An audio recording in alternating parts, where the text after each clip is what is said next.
house arrest. Yeah. You know, but you know. There was a chubby guy. Yeah. That he wanted clout. You know what I mean? Yeah. You saw, he went and did his thing. I'm not saying I'm just saying karma catches up to people. You know what I mean? Yeah. That's what happened. Yeah. Karma catched up to people. But like I said, bro, niggas take this and these. I'm gonna start the interview off with facts. You know, nigga went on a whole media run, right? But when he got touched, it was quiet. Now just karma just caught up to him. Yeah. You know what I mean?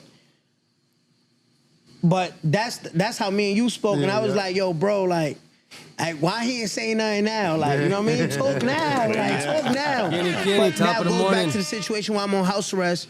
I'm not trying to get tricked off the streets, like, cause they'll call you a rat, you beat him up, right?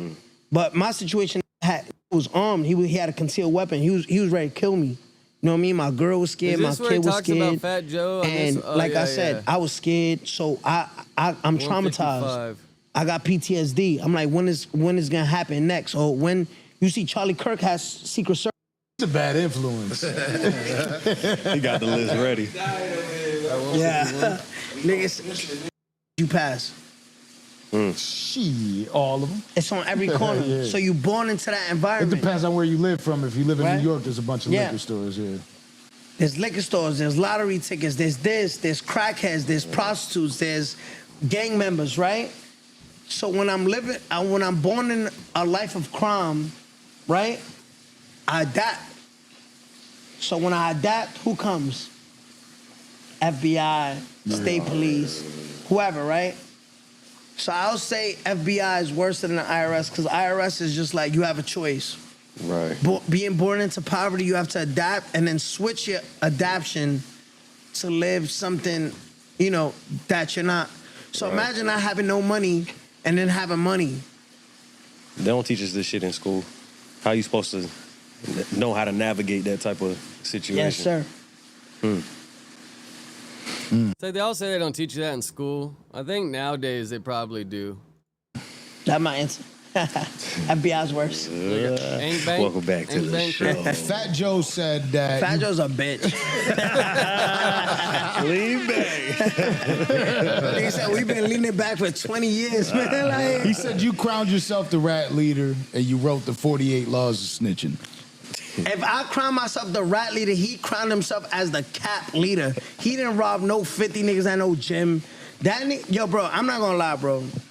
I'm not gonna lie, Which was my camera? All facts. That looked like 6ix9ine off the Perkies right there. That was a good little bro, nose I'm not itch. gonna lie, bro. Which was my camera? Nose itch right that there. One? Yeah. This one? That one? Yeah, Fat Joe, you're a bitch. Like, you're a pussy. Like, I'm not even gonna lie. Cap. You're a captain of the cap. Like, nobody believe. Even your co-host who's Jadakiss don't believe you. Every time you say a cap, that nigga's like, like. But like I said, you gonna go. Flag, like flag on the play. And my next song, I even say, I be spitting so much facts that y'all niggas make jokes to distract niggas. That's the next bar in my song. Niggas don't like the truth, so y'all make jokes to distract niggas. We know this nigga lying, right? All right, yo, listen to me. Listen. But there's a lot of people that say he ain't lying.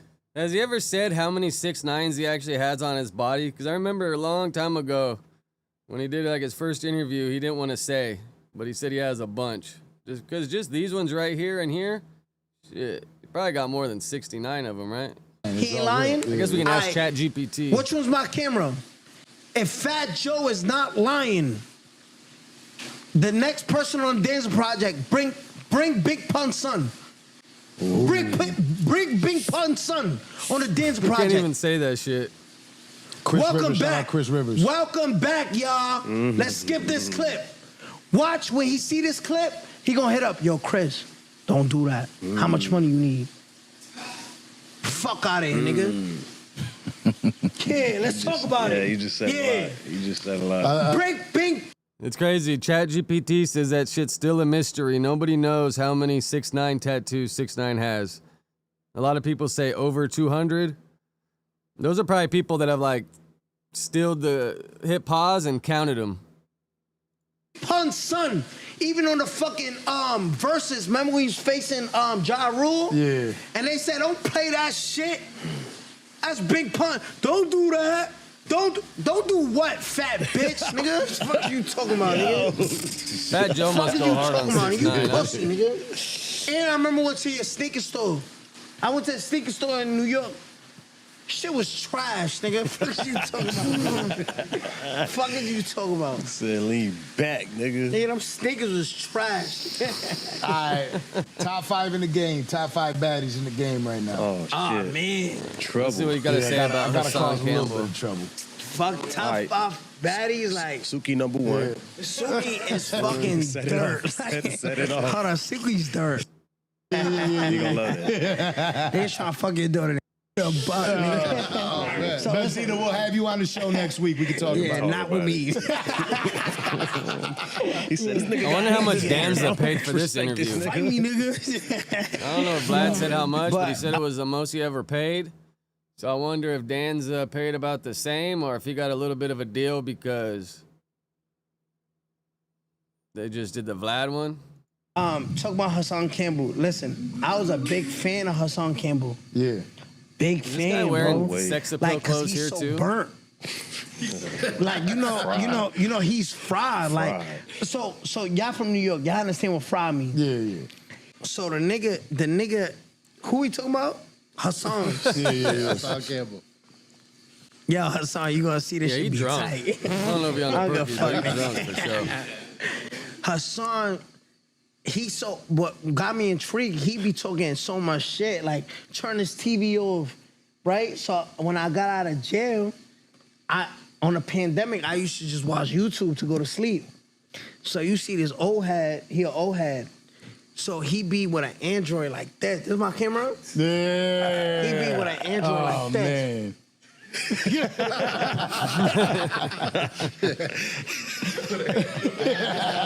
I mean, that shit's low overhead though, bro. If you can make money just turning your phone on and talking to that shit's low overhead. All you need is a phone, man, and a good story to tell. You can't stop a nigga like that, dog. That's a So I'm call. looking at this nigga, I'm like, yo, do he know he look crazy? Like, care. so he be with the Android, he be like, Yo. niggas know me, nigga. Stop. I went to jail. Niggas touched me. I went to jail though. So I'm like, yo, this nigga's hilarious. I'm like, yo, I started making a podcast with a nigga. He's like, yo, I something about a rat. I'm like, nigga, you got touched, nigga. What you mean? Like, Who you talking to? Like, yeah, like Right. he's like, yo, how many of us is there? Yeah, Oh, look. man. Put this on a big screen when you edit it. Nigga be like, Crazy, Yo, he big said- fitted. Put the Yeah. clip here. Put this on the big screen when you edit it, and then these fools ain't putting shit up.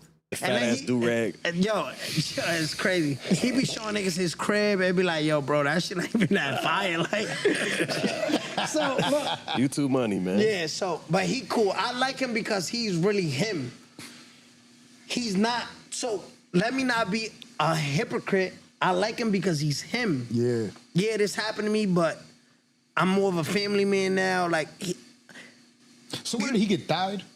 Oh my. That's what he what? be saying? He got thied? People say he got thied? That just sad. died, what that mean? Like, nah, he got touched. Yeah, I know. Yeah, but he they got say shot that. like a couple years ago, Fuck right? him. I'm not talking shit, though. That's what people say, that he got Nah, thied. look, it's his business, but he's airing it out, so we can talk about it. Yeah. Right. Yeah, no, There so you he go. said he got thied. He Like, got fucked. in the thighs. No, fucked. Nah, what you but mean? he's- That he put style skin, niggas That's what he fucking said. style? Which how the fuck? Why would Nah. you tell? Nah, dead ass. listen, Dead ass. I swear to Listen, God. but I'm not gonna lie. He got fucked, nigga. Had to. Oh, Ain't because nobody- he was part of that Hassan guy hung out with that fuck, dude, that one guy that was like messing with the kids and shit. Not General Butt Naked, but what was that other dude's name? Putting their thighs together, put the dick to the thigh. Niggas don't do that in jail. What But the I fuck? got it. That's nigga? what they the said, though. fuck? I'm out of here, bro. Like, niggas is crazy. That's what they said, though. I'm not lying know that's what they said. Yo, They said it was Africa Bambaataa Thydam. Oh yeah, that guy. African Bambaataa, that He music said it. dude. No, He said it. They said it. He said it. Am I lying? Nah, you're not. Nah, yeah, that's what they said. He ain't get fucked, he got Thydam. So there's you was about to fight a nigga that got tired, nigga. Like what the fuck? Boy, I see what you said. I wasn't even gonna fight him. He got mad. He said we're copying him. Nigga said I'm about to beat the shit out of nigga. Nigga got tired though. Like I fucked him up. Like He said Danza stole his swag. But yeah, he said I was wearing a V-neck. But you were wearing the V-neck. Crazy. I don't know. He said nobody wears V-necks. I'm the only one that that wears nigga go to. You remember? What a fucking idiot. When people say shit like that, you sound so stupid. They obviously make them and sell them, so people are wearing them. You remember? You from New York, right? Yeah. You remember Jimmy Jazz? Nah. Y'all know Jimmy Jazz? He got Thyd too? Nah, Jimmy Jazz is a store where you buy all the bootleg shit. Oh, right? okay. So I used to buy Jimmy Jazz, but niggas, he look like he dressed at Jimmy Jazz. Like when you match your hats to your thing, he's hilarious. Yo, Hassan, we've been talking about getting you on the show. Hopefully He this ain't doesn't coming on deter this us. Bro, I'm just right, straight so right facts. here- Be real. 6ix9ine talks about, says, 99.9% of rappers are pussies. Which, yeah, I mean, bro, a lot are actors, and just trying to make a buck, bro. The real ones are in jail, like EBK, J-Bo, and all the real ones, they don't stay on the street, bro. That's the problem with these rappers in the industry. It's fucking up the game because why you think streamers making more money than rappers? Yeah, because they're more entertaining now. People want to see But that they're shit now. them. Yeah, exactly. Listen, yeah. look, I'm gonna look right into the camera. What's my camera? This one or this one? Which one my camera? What one my camera? Why you think Speed, Aiden, Kai Cenat. Kai yeah. Cenat, All why the you think motherfuckers. these is richer than these rappers? Cause they kids having fun doing what they love. They being them. You gotta be no gangsters. 99.9% of these rappers is I mean, I think if you're a rapper and you're touring 3-4 days a week, you'd probably be doing pretty good, but you gotta have numbers streaming. But if you're doing shit, I don't even know. But if you're not doing that good of numbers, you're not touring, you ain't got no merch, then yeah, I don't really know how you're making money as a rapper. Maybe selling verses, but then it's like you're kind of screwing people over because you sell them a verse and you never clear it, so it never comes out. It's a little shady. like they don't like it's like straight up. They don't leave their crib without their mans. They don't leave their house. They don't go into they don't go nowhere by myself. Word to my mother, I go everywhere by myself. You think they started off that way, or did the music make them that way? Did they start believing the music? Nah, I just think they in character, they in persona. Like, you know what I mean? Like, don't get me wrong, I'll get into persona of 6ix9ine, but at the end of the day, you're a man. You got a brain in your head. You're a man. You got a brain in your head. Yo, 6ix9ine, what about this? Yo, 6ix9ine, what about this? Facts are facts, bro. You know why people Facts are facts, bro. a lot of you know when people stop being friends, what's the reason? You know what's the reason a lot of friendships breaking up? Disloyalty? Not disloyalty, but if I'm your friend, Jealousy, right? No, envy? yeah, all of that. Yeah. But there's one thing where it's a positive where it stops friendships. Money? Nah, a positive, not negatives. What's one positive? You outgrow each other or something? I don't know. Most friendships is like you hang out, but then shit pops up. Someone gets a girl, someone gets a different job, and the fork in the road comes, and you kind of just like, you know, split up. But if you're good friends with somebody, bro, like I got homies I ain't seen in 2, 3, 5 years, but it's no love lost. They could call me any day of the week, stop by, and just, bro, he got family, I got a family, we got a lot going on.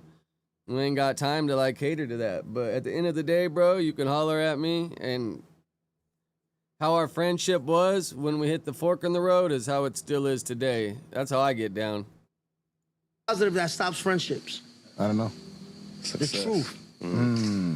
Facts, You know what I mean? yeah. If I tell you, yo, bro, listen, you my friend, bro. Yo, you drinking too much, bro. Like, you know what I mean? Like, yo, look, your mom f***ed up right now, bro. Like, we about to think about getting a second job, bro. Like, I help you. Man, this Right, trying about to be to tell positive, you, man. come out of here, right? Out of here, Nah, you nigga. should, though. What you trying to look down on me? That's me, bro. It just got to a point where it's like, man, this niggas talk so much facts, bro. Get him out of here, bro. So much facts, bro. You know why? Because it's f***ing up our reality. It's f***ing up our dream of gangster. These niggas ain't gangster. When King Bone got man down, what all his friends did? What all his friends did? Well, Dirk got his What money about back. My Brother for Life? What's that shit called? Only the Family. What happened? Well, they all Woody fucking spoke on busted this. now. Woody said something that most people skip past. If I'm your brother, me ratting on somebody else made you stop being my brother. Say it again, say it again, say it again. If I'm your brother, me ratting on somebody else made you stop being my brother when the shit ain't got nothing to do with you. It made you feel a specific way about me. You know what I'm saying? Like, when people don't even take bonds and brotherhood seriously anymore like they Yo, used to. They don't take family. Yeah, I mean, I get what they're kind of saying. Like, yeah, I mean, bro, if you got love for someone, you grew up with them, like, yeah, are you gonna do anything with them? Are you gonna know they ain't really like that? For sure, but yeah, I mean, cutting somebody off, depending how much you've been through and how much love you got for them, and sometimes you know people ain't built like that, so sometimes if they get themselves in a rinky dink, you know they're gonna fold. But it's like, I got a homie that went to the SNY yard, and for the white boys, for the most part, we can't really go there, but if you get your points lowered and you're trying to go home, you kind of got to. But my homie just landed there, and I told him, bro, I was like, I don't give a fuck. I'm going to be your homie either way. But if you're done going to prison and trying to get your life straight, then fuck it. Whatever. I don't care. You know, it's one step, like, to getting out, I guess, to not going back, and another layer to not want to go back. But I don't want to hear no more gangster shit. I don't want to hear it. He never really was like about that anyways, but I just said it anyways. Like, I don't want to hear no gangster shit if you're doing your time on the S and Y to get out. You know, I get it, but I just don't want to hear no gangster shit. But, bro, all the prisons in California about to be S and Y. Like, most of the yards are. It's all fucked up, bro. They just keep throwing everybody with everybody. All right, well, that was a pretty good one. Oh, here, let's react to the Shui and G Herbo. I was going to react to it yesterday, but the warehouse flooded, so I had to go in.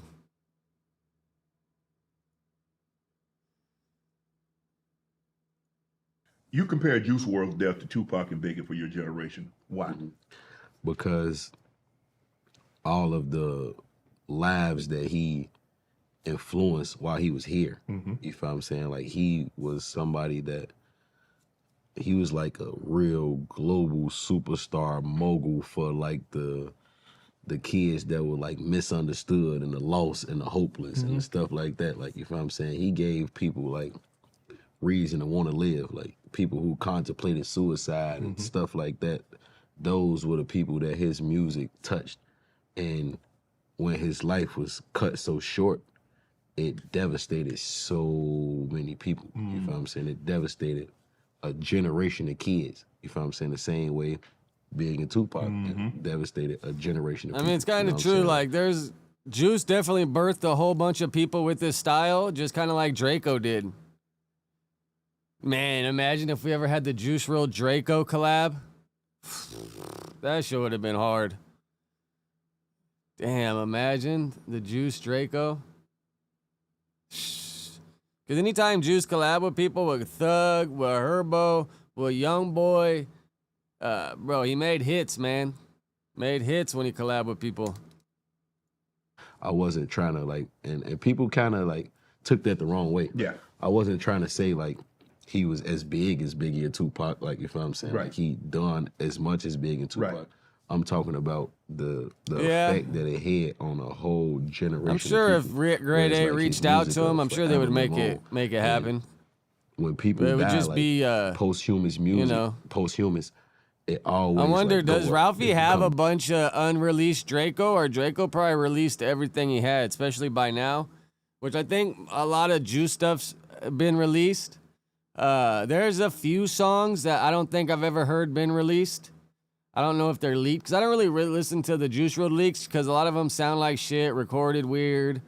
I'm just not into listening to music that don't sound good just for the fact to listen to something that isn't out yet. I'd rather listen to a finished piece of art that sounds good to the ears. And speaking of that, Jay Reddy dropped his album Friday, bro. I don't know if you guys into Jay Reddy, but you got to go check that out. Big, but like his is. Yeah, it would just be different with them in the studio together, vibing and making a track together. That shit just hits different when they make it together. It would still be cool, but because they kind of tried to do it with Peep and Juice WRLD. Yeah, they I forget how it went, but it didn't sound that good, and I think it was pretty much like an idea track. But Peep and Juice WRLD would have been an amazing collab too. 10 years, 20 years, 30 years from now, like, it's still gonna be here. You feel what I'm saying? That's what I meant by that. Like, because the people who loved him so much, if they was 10 years old or whatever, when they turn 40 years old, those songs gonna still touch them the exact same way that it did, because they... Like at my house, if we're gonna play music, for the most part, my wife just puts on Juice WRLD because all of us like it. I like it, she likes it, the kids like it. It kind of like works for all of us, because if they start going down that pop road, I can't really listen to pop music, bro. I'm no Swiftie.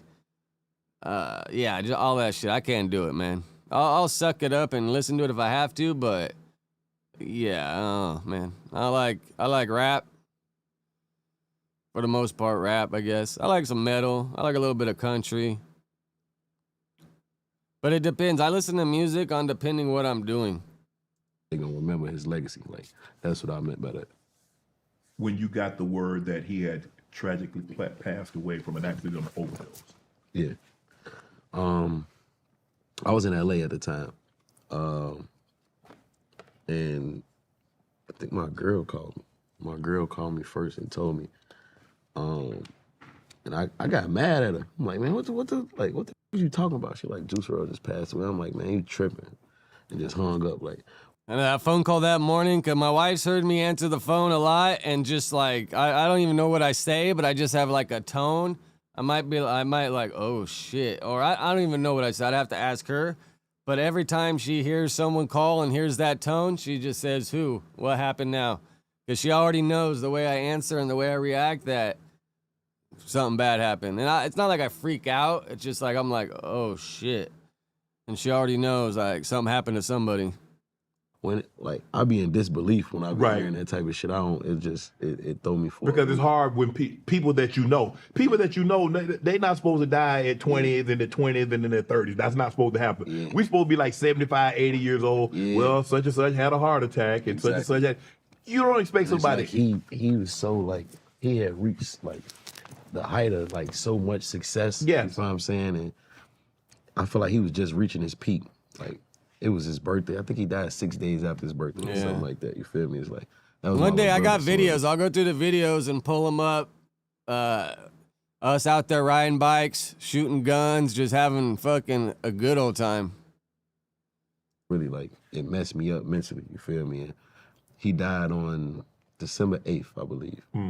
And we supposed to shot a video on the 11th. So I was on my way to him. You feel me? Like, finna meet him in Chicago, and it's just like, that shit just threw me all the way off when I got the information.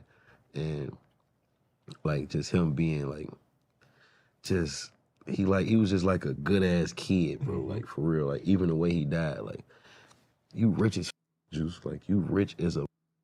You get pulled over by the police and you swallow 50 pills, 40 pills, however the fuck many pills he swallowed because he's scared. Like you was gonna overcome that shit, bro. Them little pills, they ain't give a fuck about that shit, bro. I threw that shit. I would have had that shit sitting on the counter, like, man, come get it for real. Like, bro, I got 50 million. I ain't finna go to jail for these little dumbass pills right here. Like, you feel me? Like, it just lets you know, like, how pure he was. Like, you feel what I'm saying? He didn't know no better. Like, you know what I'm saying? You know the term, like, God forgive fools and babies. Like, that type. Like, he was just, like, super naive to shit. You feel what I'm saying? It's like, yeah. Bro, they should have put their foot down and said, hey, bro, ain't no one bringing no fucking flour on this fucking plane. You're going to throw all this shit away to make a fucking few stacks off some flour, bro. Like, what the fuck y'all doing, man? Like, I told him, bro, don't do it. It ain't worth it. Like, not even 1 pound, 2 pounds. Like, bro, personal, whatever. But trying to, like, oh, we're flying private, and everybody gets the bright idea, bro. Like, we're on private, we could take this, but you're here because of him doing something. It's not like you booked that plane yourself and you just flying out, risking your own freedom. You, like, risking everybody on that jet to have some kind of problem.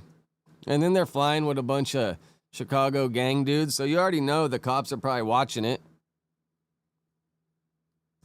That's what fucked me up the most, because it's like, bro, you ain't even have to do that. Right. Like, that shit wasn't about nothing. But You've told a story a few times about how you had a substance abuse problem. You mentioned, I think, earlier in the interview that you was 15, you started taking pills. You started, smoking weed. Obviously, you talked about how you graduated to lean. And so you went to twice. yeah. How difficult is it to come to the realization, I got a damn problem, man? Yeah. When You wanna talk about juice no more? Like, You masking something. I'm masking something. You feel me? Like I can't even be in the moment. They like, damn, like I was tripping. Like, you know what I'm saying? You might get into a No, so pretty much he just goes on talking about his own addiction.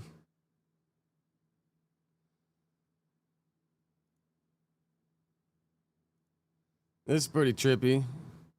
Fool always just looking for clout. Post himself getting beat up. Skinny from the 9. I wonder who got his ass, though.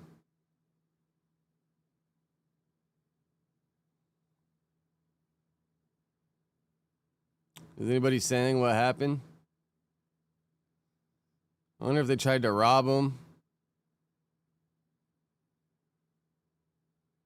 Got him pretty good right there. They're probably beating him from this side. Lost a tooth. Yeah, but this side kind of looks normal. It's like you go down the middle, it's this side that he got mollywopped on.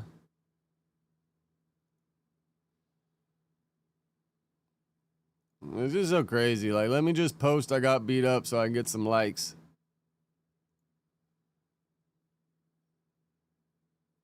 Oh, wow, he follows me? I didn't even know.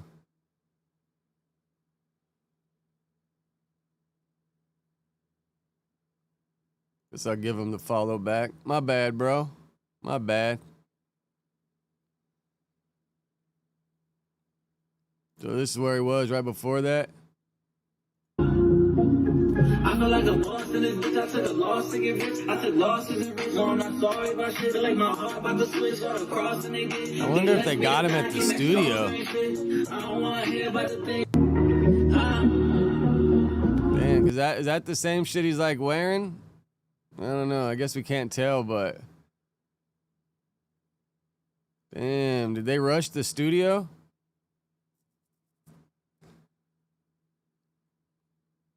But I guess we don't really know much more than that.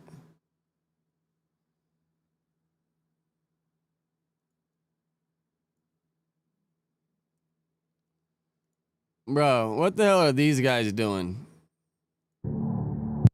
Like, what is in the closed donation that you need to steal?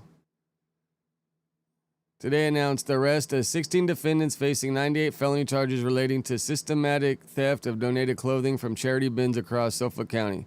Investigators seized a total of 14 vehicles which were used to carry out the alleged patterns of thefts and recover an estimated 25,000 pounds of stolen clothes. Like out here in California, if you do a yard sale, it's like all the dudes from the Philippines come early as hell and they want to buy all the clothes for cheap as hell. But they'll buy big old piles and they send them all back to the Philippines. I think a lot of the Asian countries do that. But like, what are you getting out of here? Like Mikey at work, No Jumper, he sells clothes on the weekends. He does like these pop-ups, curated pop-ups. I could see his ass maybe jumping in these to get some clothes sometimes. But most of the shit people throw away is probably not even that good. Technically, it's a donation. It's not stealing. But I guess probably once you put it in that box, it becomes the other people's property. But I just kind of like, what kind of hustle are they making out of this? They're stealing the clothes out of the donation bins. Bro, they seized 14 vehicles which were used to carry out the alleged pattern of thefts and recovered over an estimated 25,000 pounds of stolen clothes. It was 16 defendants facing 98 felony charges, bro. Watch, look at these guys. But for them to be doing this and 16 people to be doing this, they gotta be some kind of money in it. We will not talk. Maybe they got their own thrift store or something. And they're like, bro, why are they getting all the good shit? We need to go cut off their supply line. Like, just trip out, right? I wonder, like, where were they selling them? What were they doing with them?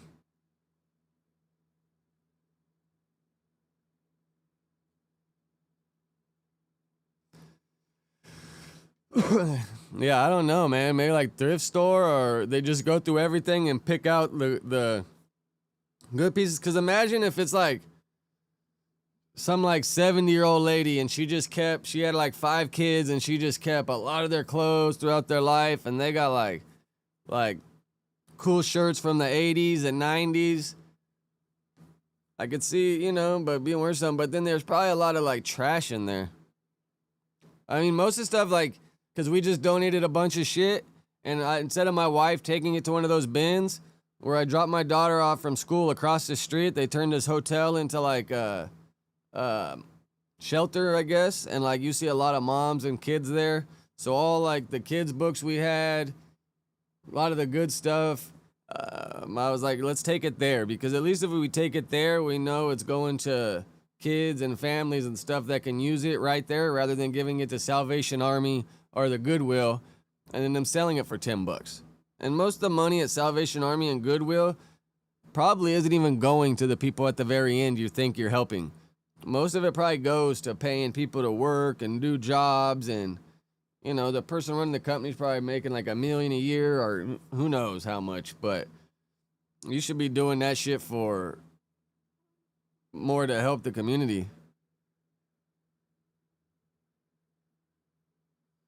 Yeah, like I bet you those fools, it's like hunting for diamonds in the rough, I bet you they come across some good shit, but what do you do with all the extra clothes you got?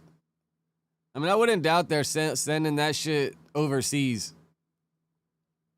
You fill a container, like I used to know a dude up north that him and his homie in Germany had a container going back and forth, because I forget what they'd want there. A lot of denim stuff. I forget exactly what he'd want, but he would shop out here, collect stuff for his homie, and then he'd send the container, and then his homie would send stuff back to him that he could make money off selling here. And they just had this whole thing planned out where they were just getting shit for each other from other countries. Kind of a trip. He even told me, he's like, bro, you need anything going to Germany or coming back? Let me know. I have free room in my container. I was just like, huh? Like, bro, I was like, I'll keep it in mind, but I have no idea what I'll be able to put in your container. That dude was cool, though, bro. He used to sell the snowcap flour. It was all right, but he was one of the first people that started giving me packs for cheap as hell. And I was just like, what? Really? I'll take all these. It was cool, but, moving it elsewhere, bro, it had a good spread to it, for sure. I got the No Jumper show. I just want to go through some of these topics, and then we'll burn through the No Jumper show from last night. So, Nicki Minaj at risk of losing $20 million Los Angeles home over assault debt battle. And I think this house where she lives is only like a mile from me, because I think it's right here in the Calabasas. I forget what they call the gated area, but I'm pretty sure that's where they live. Nah, he was like sending denim to him or some shit. At least that's what he told me.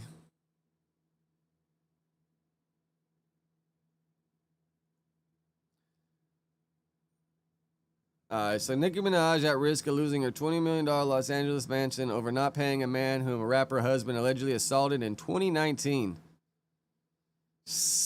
I mean, bro, that what do they call her?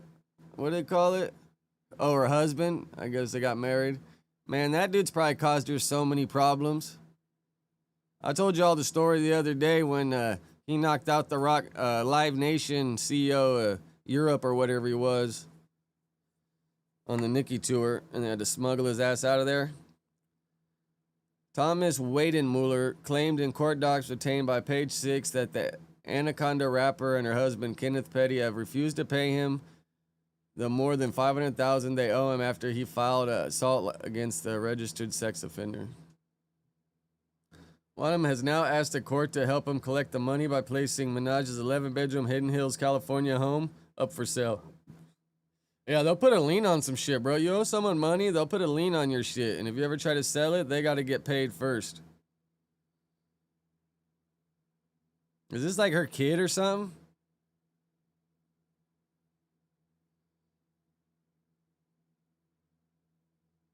So pretty much same thing. I hate when they just got all these ads. But yeah, if you ever see the houses with these little white fences, that's this spot right here. Top of the morning, Sev. As soon as you exit Valley Circle, Mulholland, you go across the exit, and then right behind the tree farm, it's the entrance. But if you ever see these white fences, that's pretty much where a lot of the people live, bro. I think LeBron, Nicki, Trippie Redd, when he used to have a house in there, would go over there. Kanye's, Kardashians.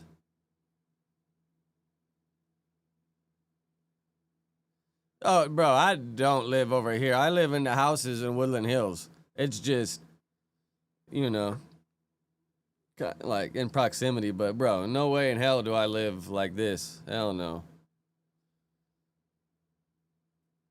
I wish. But, yeah, if you ever see these white fences, that's how you could tell it's that gated community. Well, 500,000. I guess he's suing for right here. 722,000 is what I guess he's suing her for. And I guess she's trying to sell the house for 14 million. So if she sells the house, she has to pay him before she gets her money.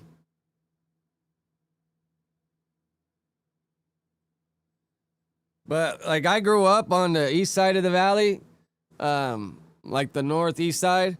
And on the north side of the valley is all like industrial and more ghetto, hoodish. But I always worked my ass off because I wanted to live by Ventura Boulevard where all like the cool stores are and the good restaurants and everything. Because on the northeast side, you ain't got too much shit. But on the southwest side is where all the good restaurants, the good mall, the good you know. So yeah, why is it? Like, we want to look at the house, and then it just covers it up. Oh, here we go again. But that house, it's not even, like, that big of a crib. I mean, it's a big-ass crib for sure, but some of those houses in that area are fucking huge. But, see, they got driveways, and they'll go down. There'll be houses back behind it.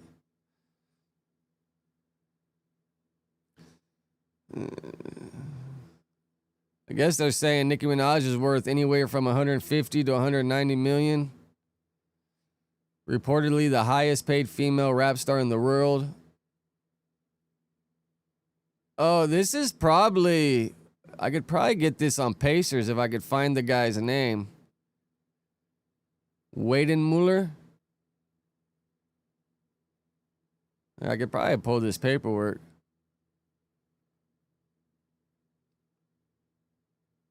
There is little doubt that she is highly capable of paying the judgment in full, yet she has refused to. So despite multiple written requests for payment and levies served upon several of her suspected creditors. It's like, just pay the guy. If you don't end up causing so much drama. She probably just wants to be a bitch and not pay him. When Weidenmuller worked as security guard for Minaj 2019 concert in Germany, he claimed Petty 47... Oh, bro, this is it. This is what I was talking about. Well, I guess I was told it was Live Nation, but I guess he works security. I was told he punched the Live Nation dude, but bro, this is the story I was telling you about because this was 2019 concert in Germany. Juice and her was on tour in 2019. So this is the guy that I've been telling people about that he hit. The incident allegedly occurred after the Starship NC-born berated a female security guard for allowing a male fan to get on stage during the show. Yeah, and then they had to smuggle his ass out of there. Yeah, you guys have heard me tell this story a couple times where her boyfriend hit the dude. But I was told it was like a Live Nation boss or something, but I guess it was just security guard. I wonder how far 700,000 goes in Germany.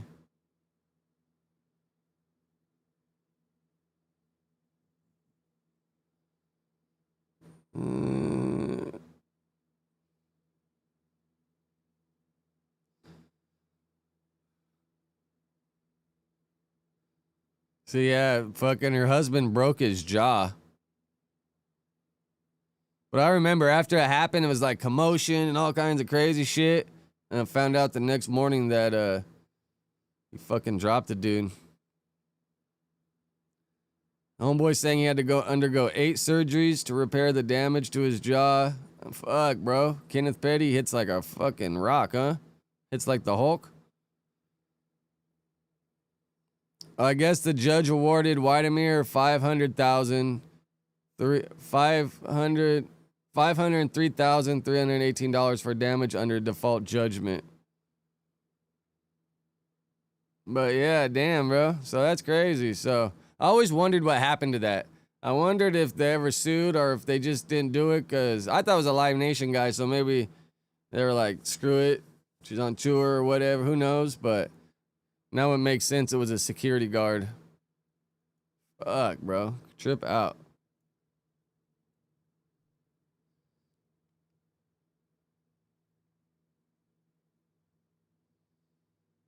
What else we got here? They shared this in the group chat the other day. I guess in New York, they're doing this zesty dance. Jen Carter does the zesty dance challenge. What the fuck is this trend? Yes, it's a real NYC trend going viral on TikTok right now.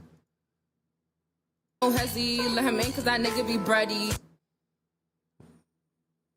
But the one guy that does it over the LGBTQ sidewalk, that one's pretty good because like makes sense. But see, like, what are these fools doing? Zestified, man. Like, what the fuck? It's almost like a Russian dance. Like, what the fuck? A grown man, like, reaching back. Like, just don't make sense, bro. The fuck are these guys doing? You guys gotta let this one go. This one ain't it, fellas. But this one's pretty cool because he like dancing normal. He goes across the rainbow, and then he does it. And then after the rainbow, he kind of like goes back to normal. And he kind of like, what the fuck happened? Out of all of them, bro, I like this one the best. It like makes sense. He's like, what the fuck that sidewalk just make me do? Or that crosswalk? This looks like a broad. If a broad's doing it, makes sense, whatever. But it's like, bro, how can you even do that if you're supposed to have your pistol in your waist? That's why homies do the 2-step, bro, because you can't dance when you got the pistol in your waistband. Or you don't want to drop it. Bro, this dude looks flaming. Bro, he look like he got some of his ass. What the fuck? Look at this second dude, bro. He got like something stuck up his ass.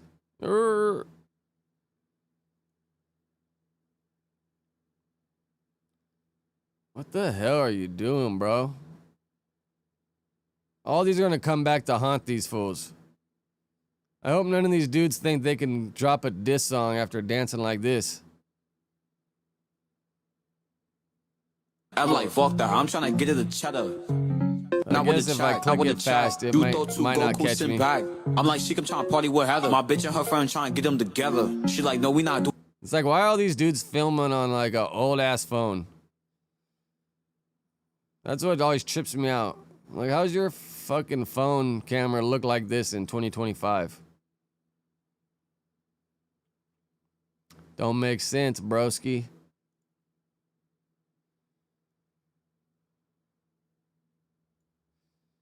All right, what else we got here? think we got cut short yesterday, but I want to see if we can find any more shit about Tiny Munchie talking his shit, bro. This dude's hilarious. That's some Inglewood families. That shit, give it a throne that easy, hey, blood. listen, You I gonna know, fight you, hey, listen, blood. I know they Shake ass, you man, get a listen, busted lip. I know, man, listen, bro. I know they the ops like a motherfucker, but I don't give a fuck. I'ma say it. Go look at an East Coast hood. Oh, Lord, no, he ain't doing that shit is like Baskin fucking Robbins. They got a light-skinned bitch with ass, a dark-skinned bitch with ass. They had a Chinese bitch with ass over there whopping that shit. All different flavors of all different types, just whopping shit. We're gonna do a little deep dive on Tiny Munchie. Look like a big Munchie to me though. But it's like, bro, can we get a whole? Can we get another ass? Like, you know how weird that looks when she shake ass in a lineup? It's her and then like 5 bitches with no ass. Hey, man, she's the only bitch, man. Bro. All that ass, and then 5 bitches just bent over, showing bitch out there shaking back. It'd be cool if Munchie could interview this dude, but it probably would cause too many problems. Like the cops would probably just be on him if you got that much shine going. Because you know people are gonna hate, bro. I'm like, hello, what's happening? He's like, what's up? I said, well, it's a grown man. I said, how old are you? He's like, well, I'm 25. Oh. I said, well, hold on real quick. You know, I get the I FaceTime. Blood is a mechanic. He on break. But I'm about to get pulled. This is supposed to be like a stand-up comedian. And that was wrong. And that was wrong. Done wrong. And watch him out. All right, let's see if we can find anything else from this guy. A little deep dive on Tiny Munchie. I think they just spell it regular. So Tiny Munchie, he's currently back in LA County Jail for a sentence reduction or to see if he can come home. He was sentenced 23 years for his participation in 100 Days, 100 Nights, where he shot up the Rollin' Hundreds area. Oh yeah, the 100 Days, 100 Nights. I forget. I think it was like what, like 2014 or something.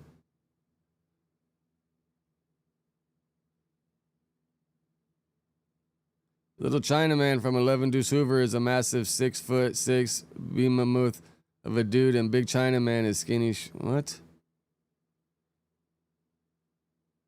Yes, Blind is number 1. Little Munchie is light skinned, number 2. Baby Munchie is Baby Capone, older brother. You gotta have like a little like family tree map to figure that shit out.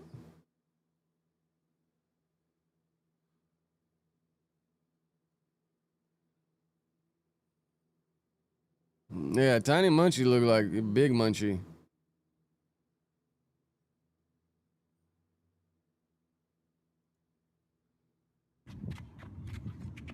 Oh, is this Tiny Munchie squabbling?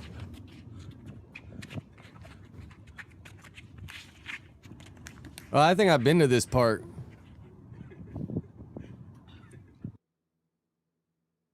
I think it's like right there, like on La Brea. Oh, see, I was right. 2015. Nights that got him sentenced 23 years, second slide, confessing, bouncing out, and rolling hundreds got him locked up.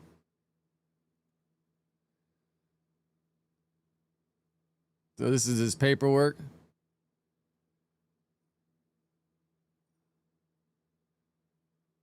Parole eligibility 2030. I wonder if he got 2 cases.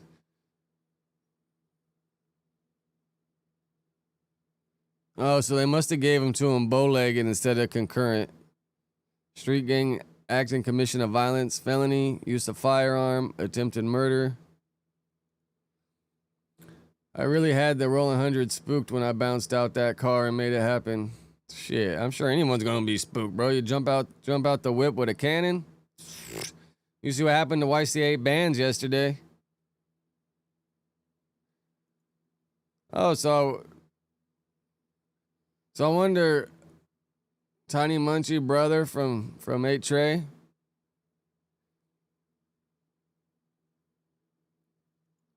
Trip out. Man, these are all old though. Like, oh, here's one from 1 month ago. How much from Inglewood confirms that Sacramento? Like, yeah, we already seen that.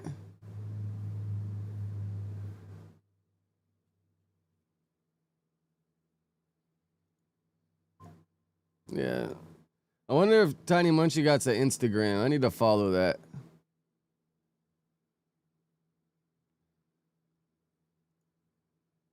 All right, let's see what else we got on the playlist.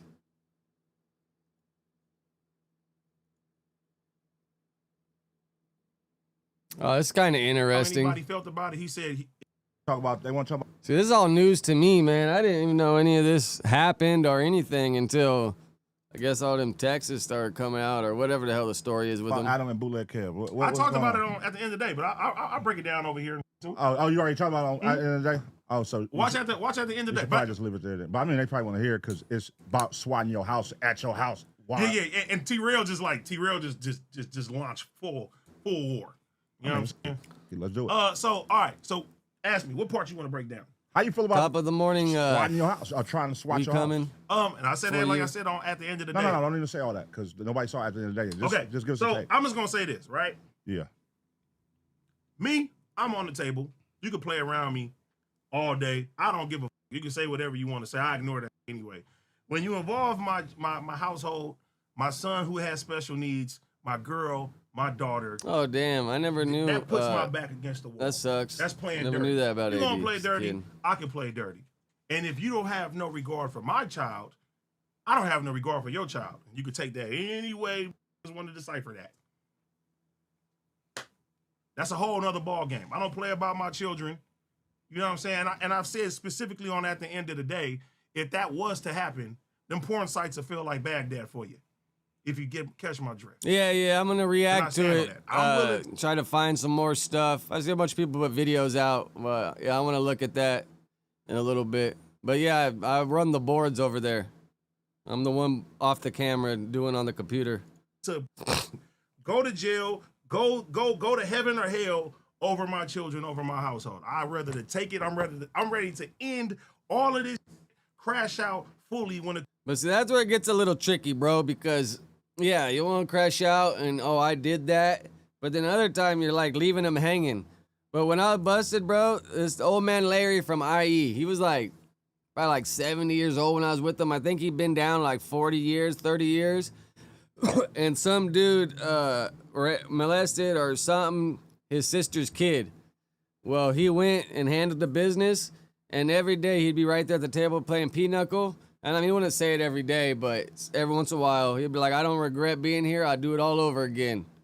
And, you know, he was happy that he took that dude out the game for messing with his niece or nephew. I forget which one it was, but old ass dude, bro. And he was in there for fucking taking out a chomo. It's like, fuck, man. I mean, obviously, yeah, you would want to do something. You would just have to plan, though. You can't just, like, let your anger lead the way and just kamikaze. You would have to maybe plan something. At least try to stay out for your family, right? Because, I mean, I'm sure you'd be mad as hell. Like, furious, man. It comes down to my family. I don't play around when it comes down to that. So that's a warning to anybody.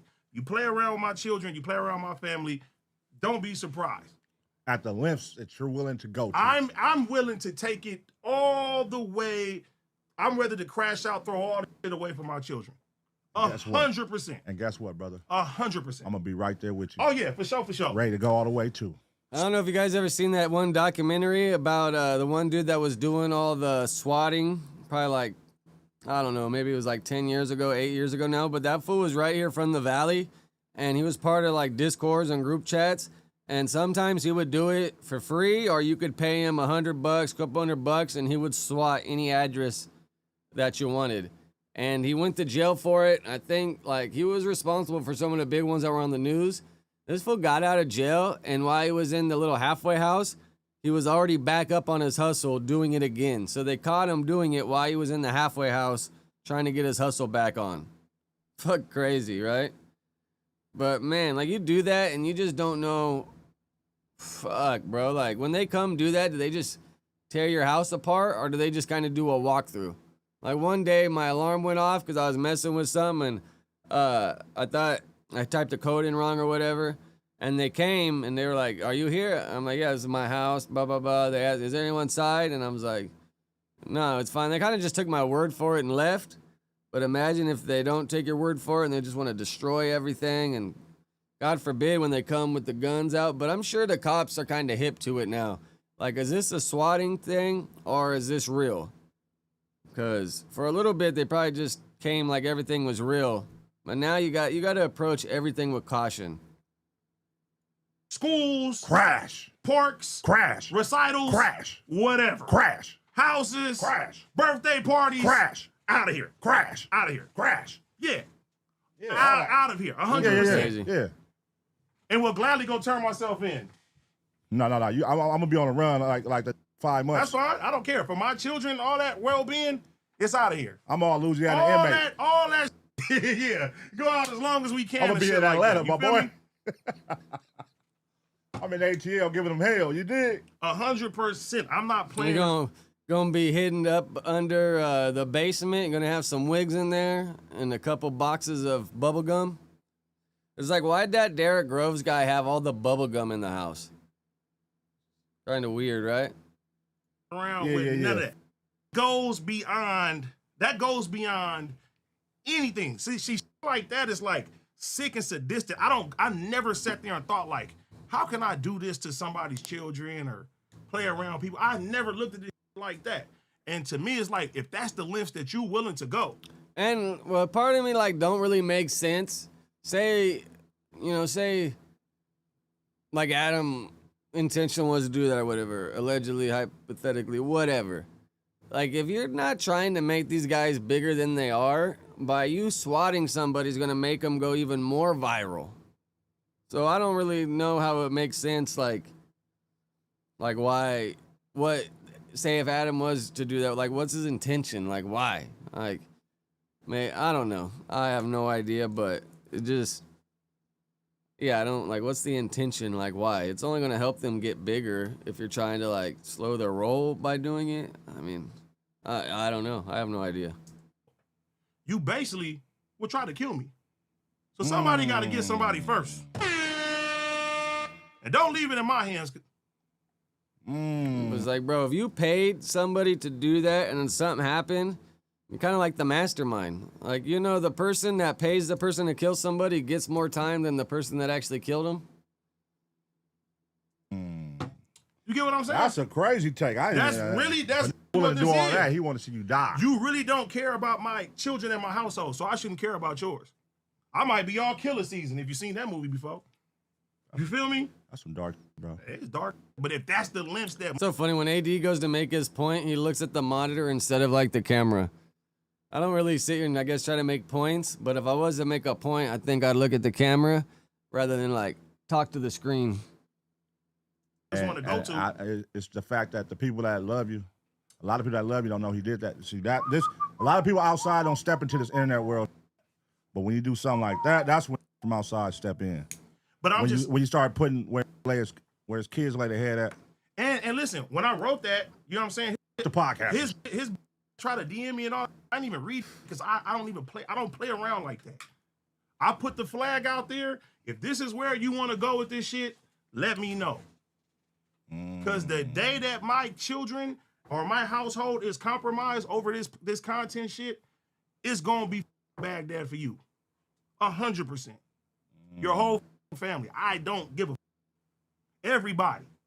Hide your kids, hide your wife. I'm telling you now.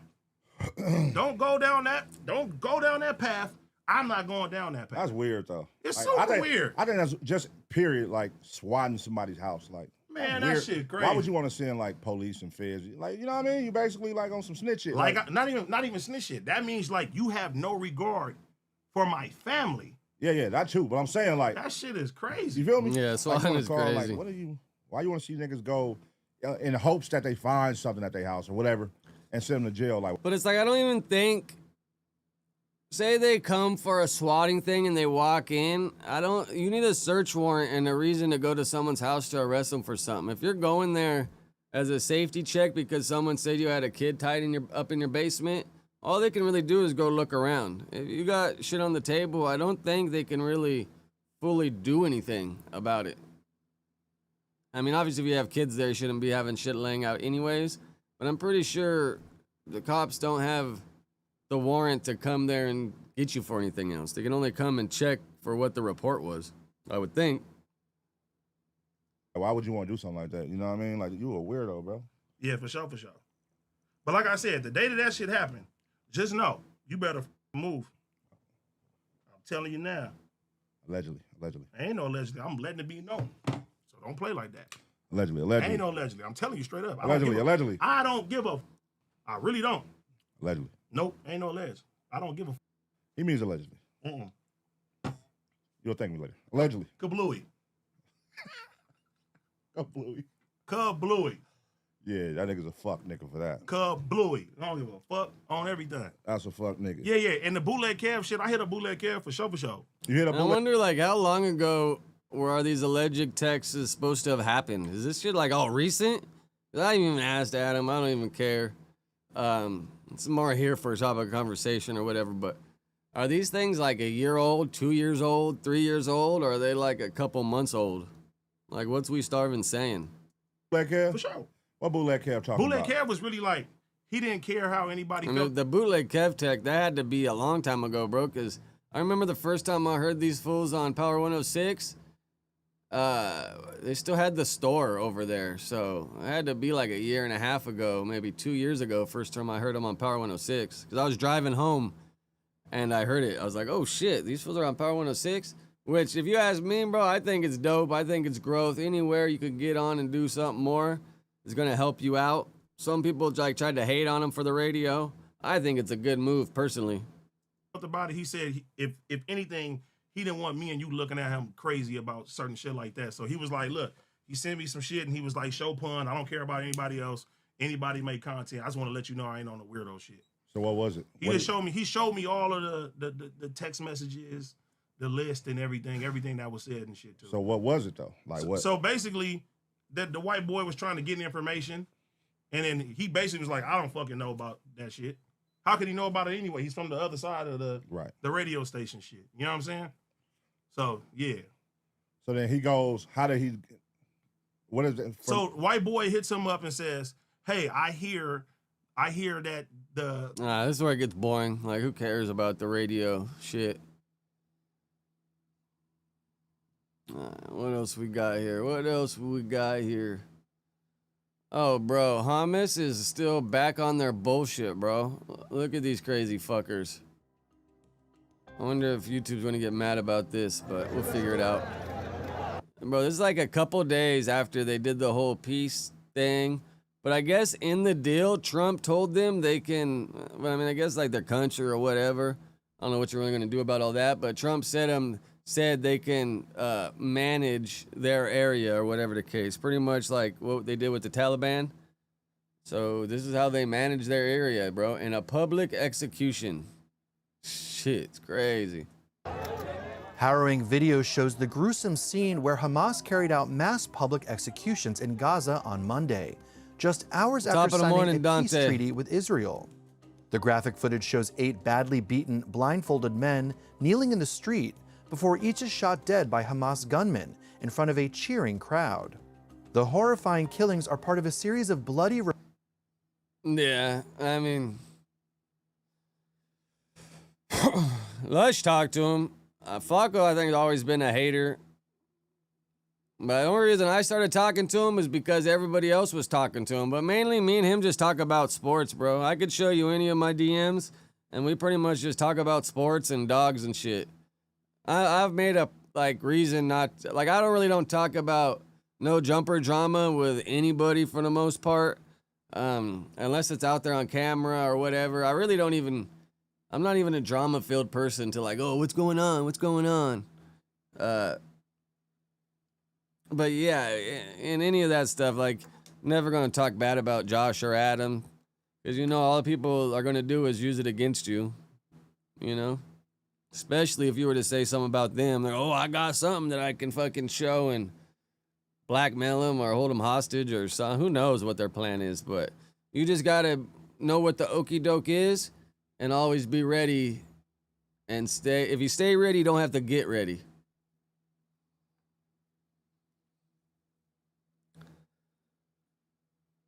Yeah, Flacco just hates anyone that's has a strong opinion against him. I think Flacco has a list of anybody that's ever said anything about him. I think he just has a list and checks it every morning and be like, all right, no good, no good, no good. Reprisals following the withdrawal of Israeli troops. The terror group said, without providing evidence, that the killings targeted criminals and collaborators with Israel, the BBC Shit, reported. we all need views, right? Among those killed was We all Ahmad need views. Zidan al-Tarabin, who was reportedly responsible for recruiting agents to a rival non-Hamas-aligned militia.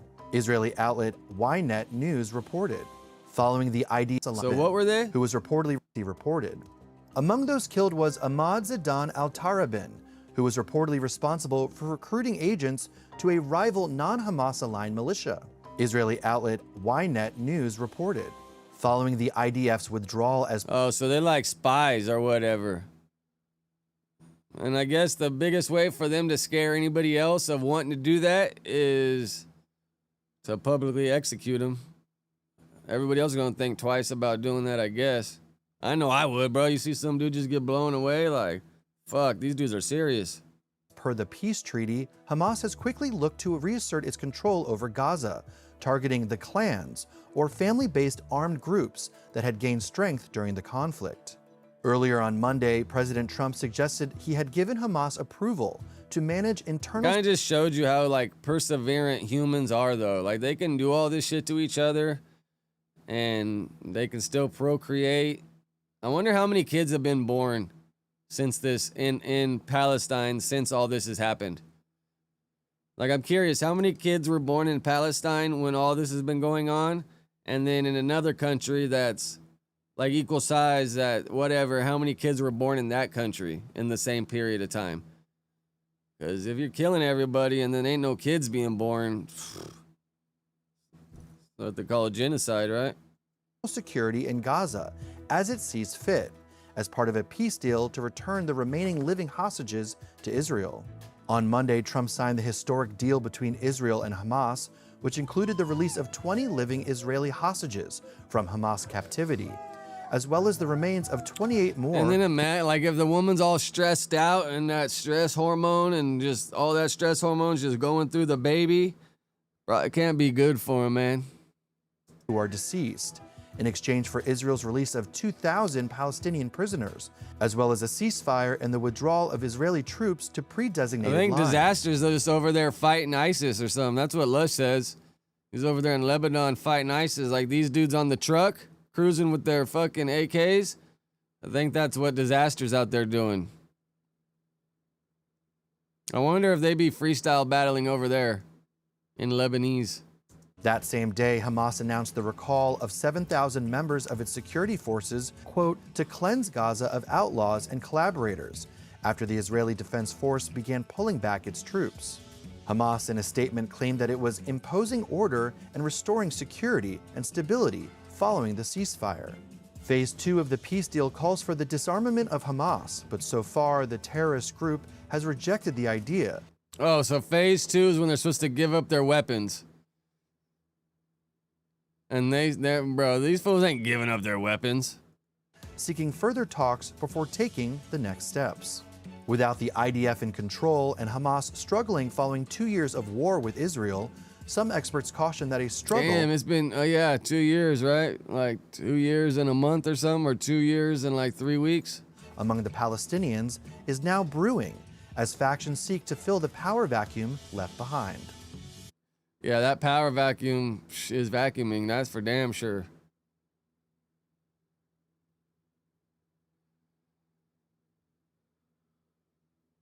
I don't know if you ever seen the pictures of the two, maybe in LA it's like, we've seen it all because it kind of relates to here, but I think there's a couple Armenian dudes from AP that got deported, and they're out there, they got pictures online of them like fighting wars and shit, but they're actually gang members from here.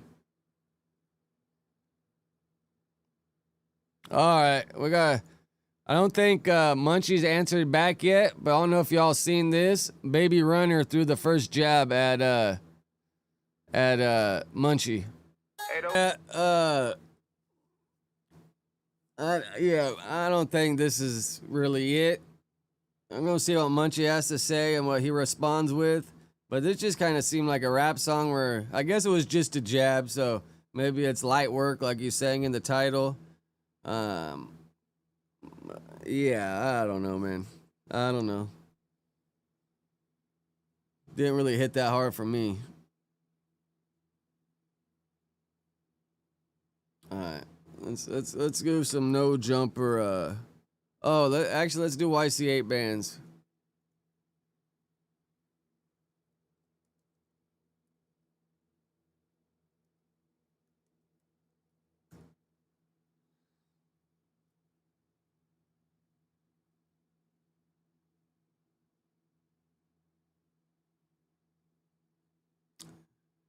We can probably start with his Instagram. Because I'm sure everything's still up.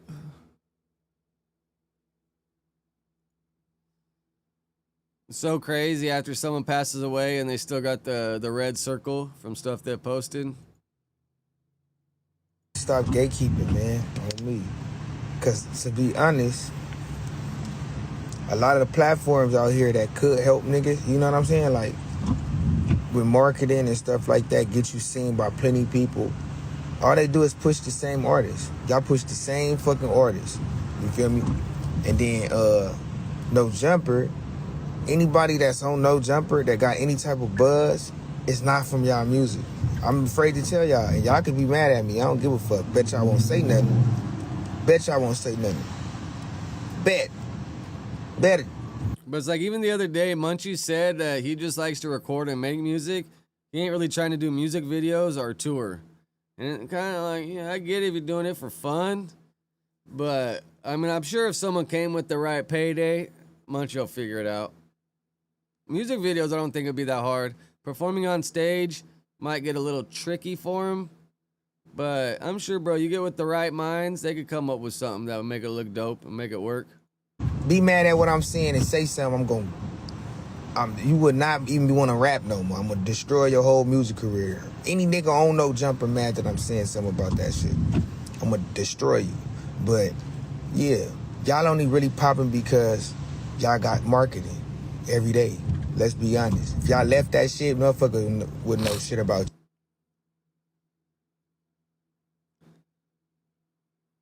So pin.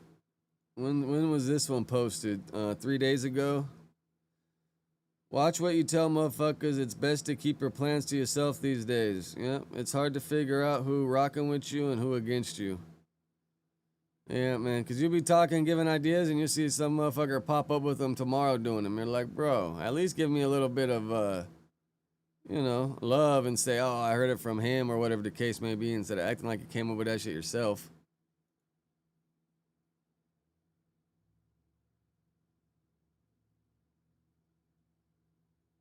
I think this guy, he got the clips and everything. Next thing you know, they was playing bull. I don't know how true any of that is. You know how that price works. But look at this. 20 gram eighths. So you're gonna sell me 20 grams for an eighth? Argo. But he was at a weed shop. And then 14 ounces. What's the GS? Or 14 ounce like OGs? 14 OGs. So I guess a half ounce of OG at $100. 20 grams for an eighth. I don't know how many times he was hit either, but he was pronounced. You can tell this is a hood ass smoke shop. Though. He made a few appearances on No Jumper. Because I think even in California, I think you're supposed to sell shit for like kind of like a standard. Like I don't think you can sell it for cheaper to pay less. Like I don't know. I think they got some kind of like rules in place. But I bet you all this shit's just fucking outdoor boogie for show. He was trying to double back for a solo interview. Adam and Lush let him know he ain't $100 ready yet, half. though. Now they That like, should be damn, some good flour. I wish I would have gave him that shot, 20 man. gram eights. If I knew That's time probably was running some out, boo-boo. I for sure would have did it for him. It's crazy, because Ant just seen him on 84th a few hours ago. Right after he seen Ant, he posted his last. And then ounces at $35. So I wonder how much they sell their eighths for. If you get 20 grams eighths for an eighth price and an ounce for $35. So this is probably like what, 25 for this eighth for 20 grams? But bro, for sure, that's some backyard boogie. Instagram story. It take Adam old messy ass to try to point out that he was talking about Ant or Munchie. But shit, only he. Yeah, but THC percentage, bro, it's a combination of the terpenes and everything, a combo. But it all varies, man. Good flower from a brand is gonna cost more than other stuff. But a lot of times when they have to put it in packaging and all that, that's when it costs more. Yeah, but on the streets, a lot of people's like, they just want $100 ounces nowadays. But bro, a lot of that shit's like, you know, I'm on the pickier side. No, for real. Tam, like, Adam, stop. He like, what? I think it's our duty to try out and pack that. He ain't put a name on it. He said he'd lyrically destroy the host on No Jumper, essentially, though. EightyBands was a cool artist. He was versatile. I heard like 2 or 3 songs from him. They all sounded different, too. Travis Ford called Lush to break the news. He went to Instagram shortly after that. That was definitely news to Ant. You seen it on his face when Adam said it. He like, what? I know. Well, I'm watching the clip, but everybody was saying Ant's expression when it happened was a little awkward. Munchie already knew the details and everything. He like, this dude's just putting all the YCA bands shit together in one. So I always wanted to see, because he got the, I seen he had the, what's it called in here? He had the Citizen app call, I thought. Thought this was the one I watched yesterday with the Citizen app, but maybe I'm tripping. This is where he goes and talks about them. Maybe it's not this one. Yeah, dabs make me too wheezy. I had to give up dabbing a long time ago.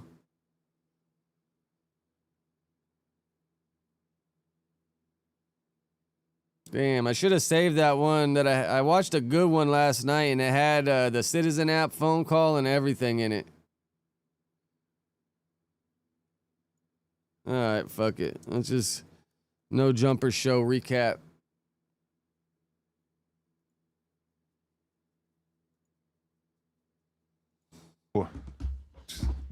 I seen, you know how I was going like, like I was doing that noise. Chewbacca drum roll. But I had people were on Reddit saying like, oh, Adam's copying the Biggest Bros. Oh, is that a thing? I guess. To me, that's kind of like, makes sense. Make a random noise, making it clear he's a Crip, still maintaining many elements of the Crip presentation and aesthetic, has never divorced himself from that. Well, I saved this because last night they were talking about Snoop Dogg, but I don't know if y'all remember the Snoop Lion phase that he tried to do for like a year. I don't know, I would say he fully dropped the flag, but yeah, Snoop Lion phase was definitely a different aura for like a year. But then at the same time has shown growth beyond like anybody, you know? Yeah, that's crazy, because out here it's the complete opposite. But bro, they got like 35% tax on that shit, bro. So if they didn't have the taxes wrapped in there, it wouldn't be that bad. He's still talking about make America Crip again. So that, I mean, Man, here we go. No, that's his word. What if it was like make America blood again? No.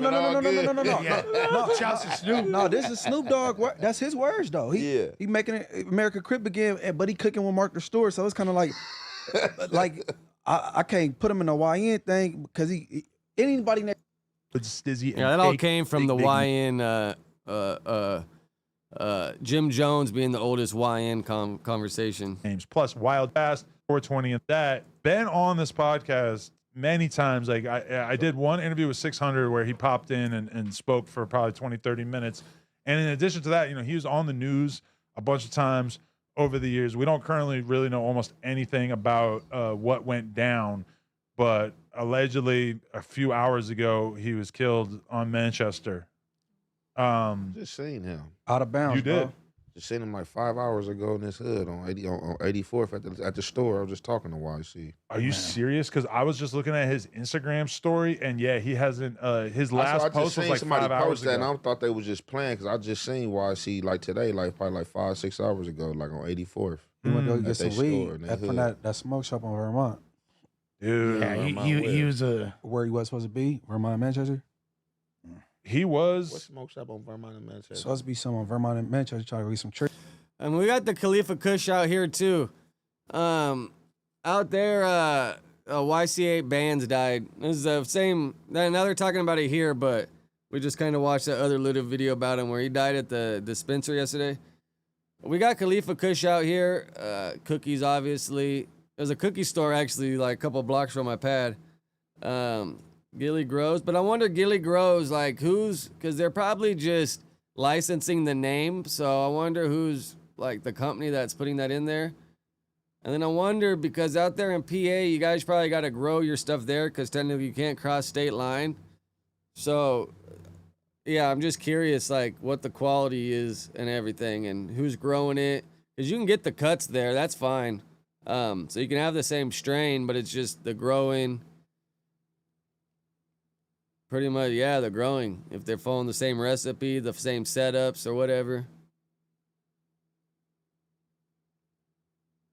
Because, like, the only difference, like Colorado, is Colorado's humidity so low that in California, on average, our humidity on average is like 40%. And that's perfect to keep your weed or anything like bread or anything just in pretty good condition. You go to fucking Colorado where it's 15% humidity. Bro, everything is dry as hell. Like, if your lips are getting chapped, then your weed is fucked. That's just how it goes. So, it's probably not too dry out there. It's probably a little more humid in PA, kind of like how Seattle is, where you can never get your weed to fully dry up because it's always a little moist. Here in California, our humidity is just kind of like perfect for it. That's one reason that helps our weed stay so good, is because our environment, it's easy to grow it, and after it's done growing, the environment kind of supports it to keep it pretty good. No, hell no. Seattle weed is moist as a motherfucker. No, for real, because that's out of bounds. Like, you know what I'm saying? It's the dispensaries on every corner. You can't. Maybe Eastern Washington, like Spokane, when you get closer to Idaho, it might be a little drier on that side, but Western Washington, on the other side of the Cascades, oh, it's moist. One right there? No, I was just right there. I just went and ate right there because you said it. By the Domino's. Oh yeah, that's in the Hoovers, right? Yes, in the Hoovers. So you're saying that is a unlikely spot for him to be in. Everybody. Yeah, no, that's a no go zone. For him. For him for sure. Yeah, he'd been on the pod a couple times. Really dope dude, talented. It kind of sucks when there's someone that you want to. This fool had hit me up multiple times for interviews, and I was like, wanted to get it popping and like. Yeah, that's the problem in California. You'll get your little thing, your little jar, and it'll say packaged like 3 months ago.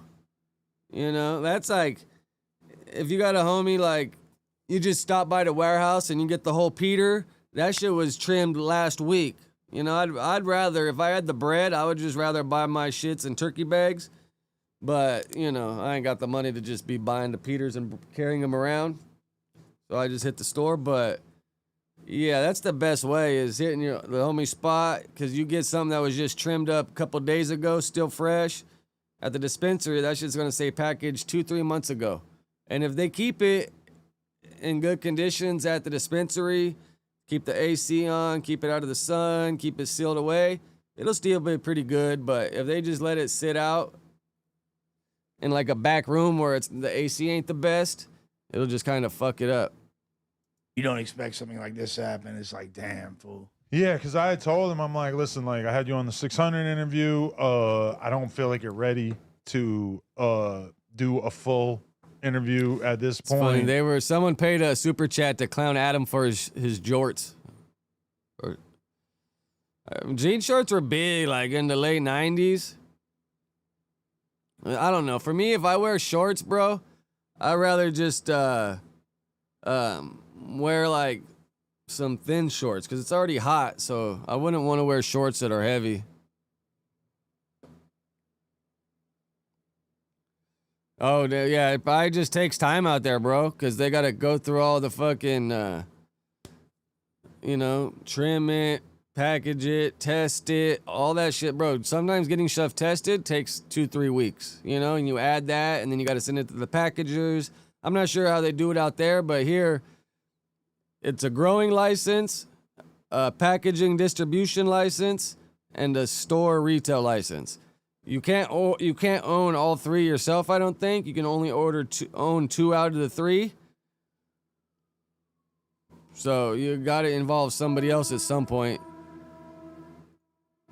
And then some shit happens like that, and it's like, damn, Wish you would have did it now. Yeah, if I knew there was a time limit, I would have fucking done it. But yeah, I mean, rest in peace to him. I know he did a cipher here, or not a cipher, but like a freestyle performance as well, I believe.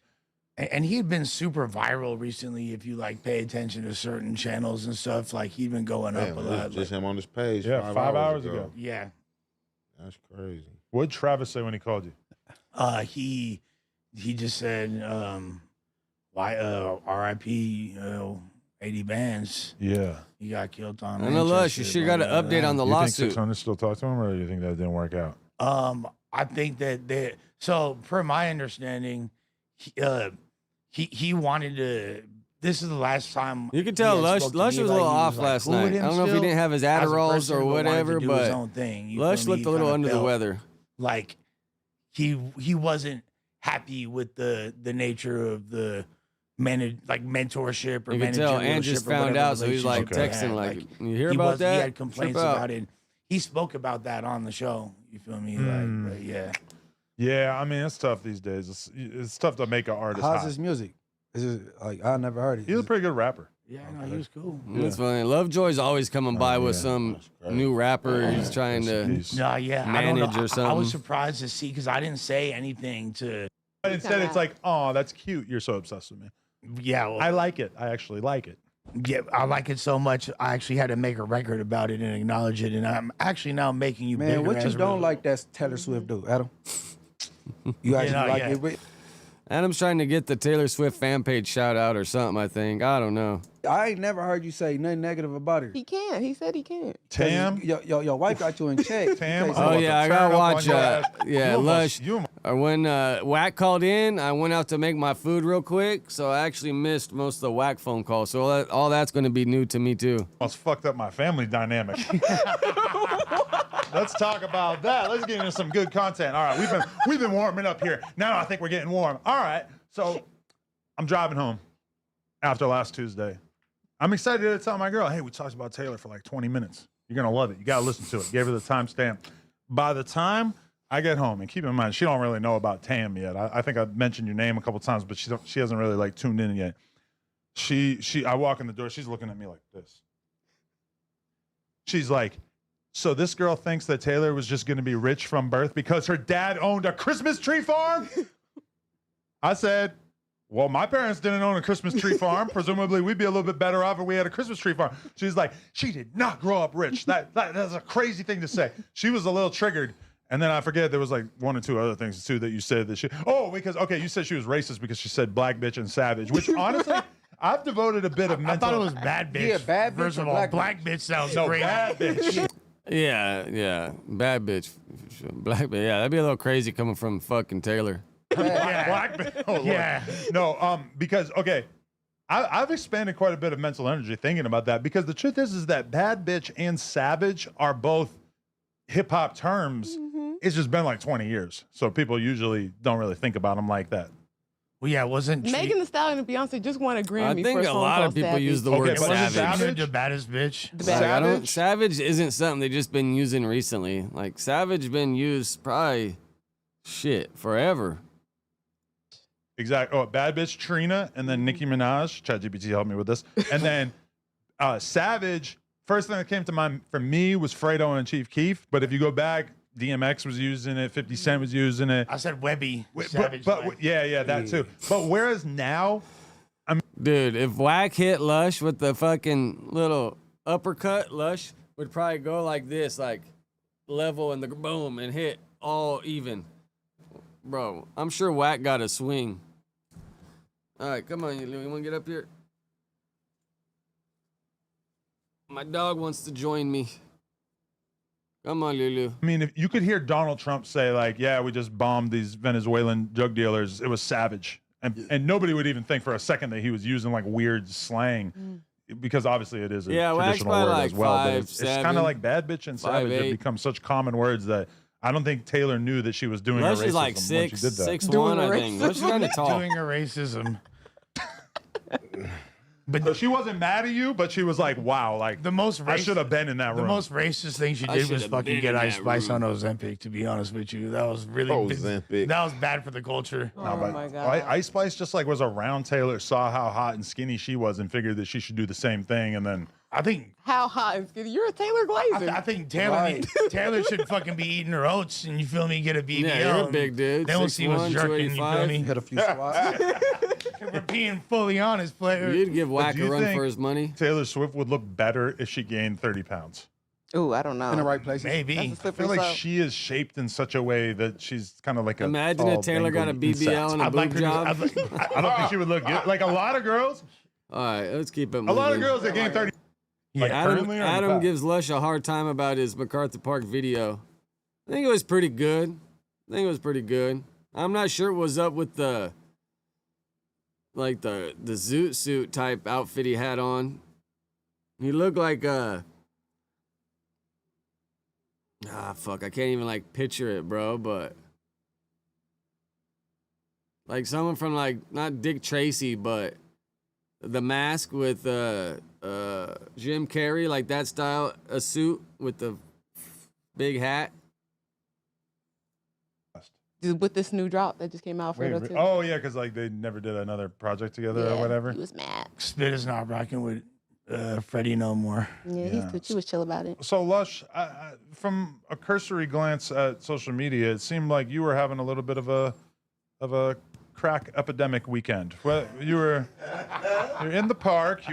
I said in the group chat, and I noticed, I don't think you laughed at it, so I'm kind of feeling like maybe it hit a little too close to home. I said you looked like you were playing a crackhead in a movie. Oh no, I thought that was funny. Oh, It's just okay. like there's like way too much had passed by the time I saw Okay. the. So you're, I don't know what you tell me. What were you doing and why were you? You looked like you were smoking something. No, I was just shooting a video. You feel me? I guess people.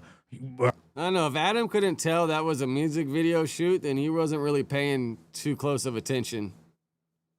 Rob Banks directed my next video. That one's coming out. That's called Yoshinoya. Okay. Right in time for my Yoshinoya hockey jersey release. Yep. It's out right now. Cop that.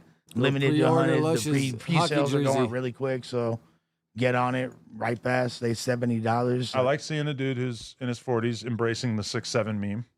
So it's like super funny. Like Everybody else who thinks that's funny is in elementary school. Yeah, no, that was like kind of coincidental. That's like the address across the street. So yeah, but like it kind of worked out too. Lush It was found kinda more ways little than bit one to make kitschy. it I was fit. like, okay, let me just make it 6'7" because 6'7". That's not why I did it for real. It's like it's all little references, you know. I saw someone saying that you're trying to be the Skrilla of MacArthur Park. Yeah, when Adam said that, and then I was like, oh, 6'7" on the jersey. And I know it came from LaMelo Ball or whatever first, but Skrilla kind of blew it up with his shit. And I was like, a little food for thought. I think there's some like overlay with me and Skrilla, but we're I don't have like Bro, a Skrilla Lush song would be fire, though. summon and you feel me, things like that. I don't, we're different. And did you just click your tongue over there, or you just?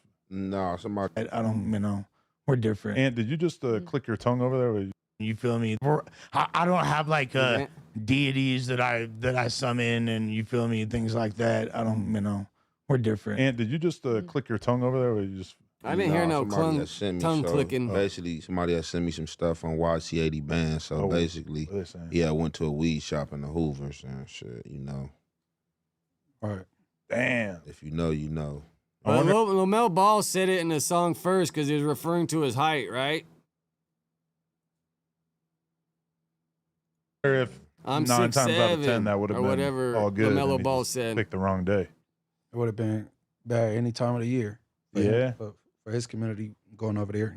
I mean, it really depending on who outside. See, people not saying him, but I like for real, like with these gang bangers, a lot of these gang bangers, like that's out here today, they be trying like the little game, like if ain't nobody outside, circle around, ain't nobody out, come through, ain't nobody out, hop out, you know what I'm saying, and troll right here type situation. So, you know, he probably was just sliding through, probably didn't see nobody out, probably was going to get some weed and shit, and like you don't be knowing shit. So you might not see somebody, but somebody might see you. You don't know where somebody at.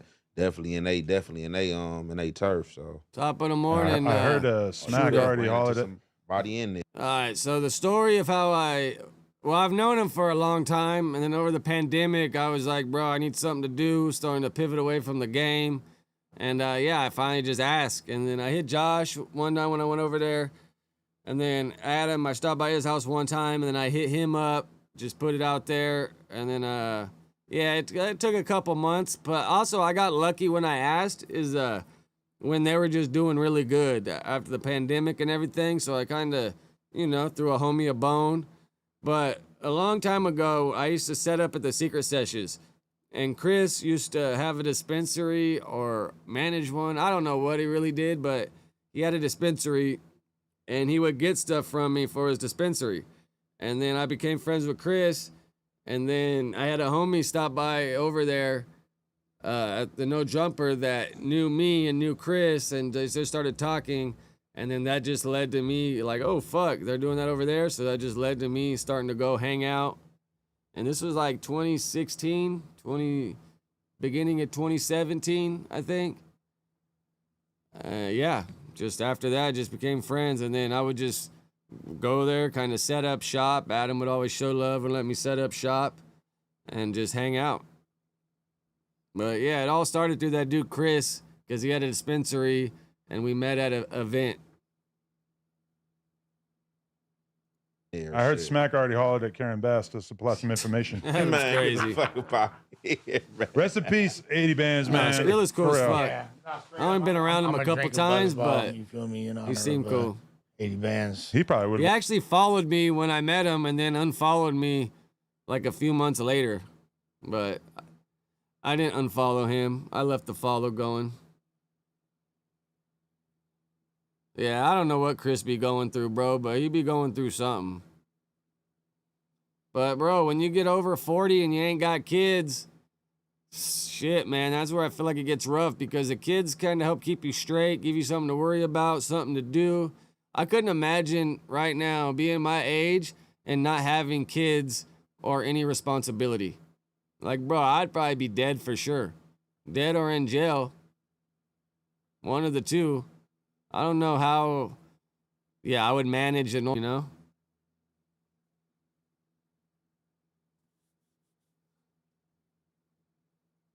Yeah, that's... Well, oh, you ain't got no kids, Dante? Or you got kids?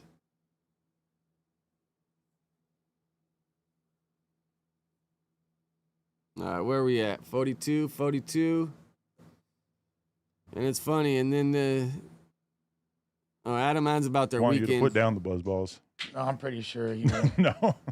This is in honor of growing him. You feel me? Nah, rest Oh, in well, peace. you got someone around keeping you young, keeping you something to do. Usually, sometimes on here we talk about Responsibility our or helping weekends. How's someone's everybody's good, weekend? man. Anybody got Definitely any interesting helps tidbits you have about a what good was going on? I mind, already accused knowing Lush you're of being providing and helping make-believe somebody. crackhead this weekend. On some real shit, I'm just like super focused on my project.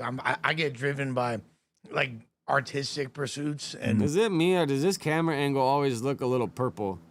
I know we have the LEDs up above, but I feel like the light's so far away from them that it doesn't light them up, and the purple like overpowers the lighting.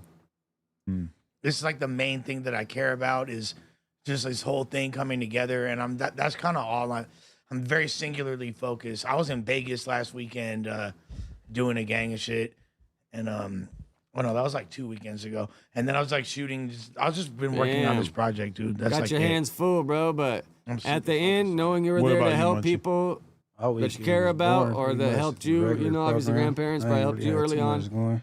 Definitely makes you feel good, bro, because the worst, I mean, I haven't been through it, but I've had some friends that kind of fucked theirs off, and I can just tell, like, if they could go back, they probably would have chose to be in their kid's life a little more or chose to do stuff a little different.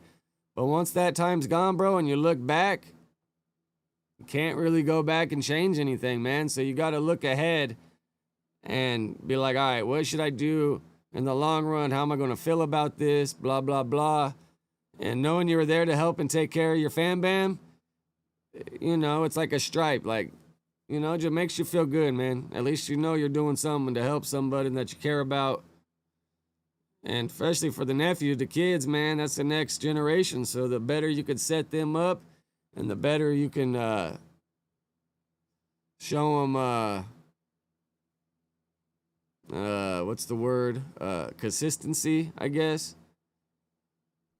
Definitely helps. Chilling, gambling on sports. Okay. Tim got flued out, I'm pretty sure. Wait, what? It's funny. Someone in the comments was like, does Munchie even know what sports team he's wearing? I didn't get flued out. I fly myself. Yeah, where'd you go? I went to Phoenix. What was going on out there? My friend from elementary, my old next door neighbor, it was her birthday, and she just had a baby. Oh. So, you know, we No, go for to sure. That's rally what it's around our about, fallen Dante. soldiers, Oh. lift them back up. What, You're a because good she's man. left your You're a little, good like, man. empire to be a mom? No, You said fallen soldier. Like, what? She had a baby, so you know when you have a baby, like you don't feel like yourself. You might get a little sad, like oh this and that. Like I'm a mom, my life has changed. I love my baby, but like I also still want to have fun. So you have to go and like hug your friend and like take them out. That's real. When you have a baby, you start having significantly less fun. Let's be real. Yeah, you gotta take them out. Yeah, it just seems like I've never been. I think it's good that I've never been saddled by that responsibility, so I've been able to just like fully embrace. I would love to see you do a sperm test so we could check out the strength of your boys. Should we do that? They just come out dead. They're just like floating. I would love to, yeah. Yeah. That's good podcast content. I'm so down. Bring in a microscope and a little like container of your sperm and just like judge it. Mine are jet skiing, doing. I mean, that's crazy. I've seen that in movies, but if you really put a microscope on them, you can see them swimming. I mean, I guess that makes sense, right? 60s doing this faces like Mac Dre. You feel me? Like, Oh my god. Are you kidding? That Like, motherfucker's falling off. I got. Hey, and they're doing the Charlie Kirk. Hey, man. Nah, fool, I got mine are heterosexual Greg Louganis diving from a great height. Motherfuckers walking down Notion, what you? Yoshinoya? Yeah, Noshinoya Alley. Your sperm's in there eating Yoshinoya. First of all, yeah, I was doing, but man, let me just tell you, my sperm was catching broad day marathon spots in Yoshinoya Alley in the video, right there on Alvarado and Wilshire, aka where there's the most murders in L.A. All right, I guess we'll You feel me? Boom. God save MacArthur Park. Big letters. You feel me? Marathons. The fuck we talking about? That's what my sperms were doing. Yo, I'm gonna be totally transparent here. Is that might have been the most white weekend ever for me. Friday, went to the Chapel Roan concert at Pink Pony Club. very much my kid's first concert. She's almost 5. Were you the most hetero person there? Yes. I say that without feeling the need to add any kind of asterisks. It was 99.9% women and homosexual men. Yeah, was There's that no competition. Chapel Roan concert or something? For sure, probably I had the highest testosterone level there, which is not a good sign. Yeah. Do run through campus and like they run a little like where it ends. A random question when we're talking about wholesome activities. Are we gonna have any sort of Friendsgiving or Christmas gift exchange among Adam's like, huh? the employees? Typically, we'll do a little bit of a Christmas thing, but I don't think we've really done Friendsgiving or anything. But I mean, We did. I mean, every year we kind of do a little something. Maybe not like big and advertised, but every year we do a little something. we did one year. Yeah, we did a few years back. It was chill. Yeah, we have there's I don't think Adam's been there for a couple of them. I think that's why he don't remember. always this like iconic comparison of like that one Christmas party where there was like a ton of people here. Well, yeah. And then almost all of them were gone. It was kind of like an a year. omen. So it's bad luck. No, it's when they made the basketball, the no jumper basketball, and it's like everyone's name that was on it. There's only a handful of people left with their name still on the ball. I mean, I'm gonna be honest with you. Like, we just had way too many people that were getting paid at that time. Like, some of the hosts were kind of sad to see go, but for the most part, I mean, that needed to be cold. It was literally Cold is a crazy word choice. It was just okay. It needed to be downsized. Thank Is that you. okay? Thank you. What's the wrong problem with the word cold? It was fun. It looked good. Yeah. In reality, many of those people, I'm not really sure what they were doing. But yeah, it was an excessive time period. But I mean, I'm all about it. We should do something cool for Christmas. That would be lit. Maybe the undie run that Munchie was talking about. There you go. Yeah. The Organized. frozen undie run. She said wholesome. Y'all got about the underwear. Hey, but I'm down for the no jumper undie run. I'm like, damn, but I think about it, wasn't nobody running, but she said I caught the end, I guess. I'm gonna be honest. I feel like a lot of our fans are probably like overweight and probably wouldn't really. Juju Watkins. Juju Watkins, she played basketball for USC. You know what I'm saying? So my daughter, you know what I'm saying, embracing basketball. And also this week I went out to the club. The homies had tricked me, you know what I'm saying? I'm thinking I'm coming out for the homie birthday party. I'll come out to the thing. We up there. Hey, man, they got Chef Boy in there performing. The homies, they performed. They put me on stage and I performed the camera song. fast enough. I got with the homie and shit, though. But yeah, I didn't even know that I was coming out to perform. They was like, man, yeah, come to the party, bro. Woo, woo. We get there, they, man, like, hey, like 5 minutes for the song. Yeah, man, he about to do the song, man. You gonna perform? Like, what? Where's the footy of I saw performing? your pictures. It looked like it was Yeah, lit. no, for sure. No, I was popping in there, definitely. It was going up in the little spot. It was definitely. It's like, bro, I'm the worst at looking at Yeah, social Juju media. Yeah. She is allegedly dating Jaden Daniels. Who's Very that? cute. He plays for the Commanders. Is that I wonder how his That's not an season ain't NBA gone team, quite is as it? good as Oh. it has the last couple years on. Okay, that's cool. I like that about you. I don't know anything about all I mean, that. bro, did you run? this first time not first time, but it's like we're 6 weeks in and there's already no undefeated teams. All the teams have lost at least one game.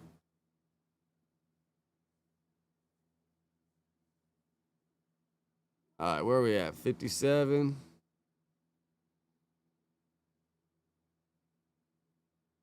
All right, let's get to when Wack calls in.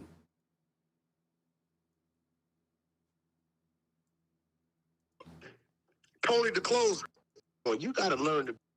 Damn, Gain weight. Period. But they had a bunch of shows like that. They even had The Swan, where it was like they would take an ugly girl from a small town, they would give her plastic surgery. Fire. What? I love that idea. Whack 100. What's going on? That's crazy. What you doing, bro? We on the live stream right now. Munchie Giving a girl plastic surgery for a TV show? Like, what? Lush, Aunt Hefe, and Tam. Damn, oh yeah, I've been watching Tim. I fuck with Tim. Hey, Wack. I fuck with that, you know, and that's my guy. Lush he's a bitch ass nigga. Oh my God, bro.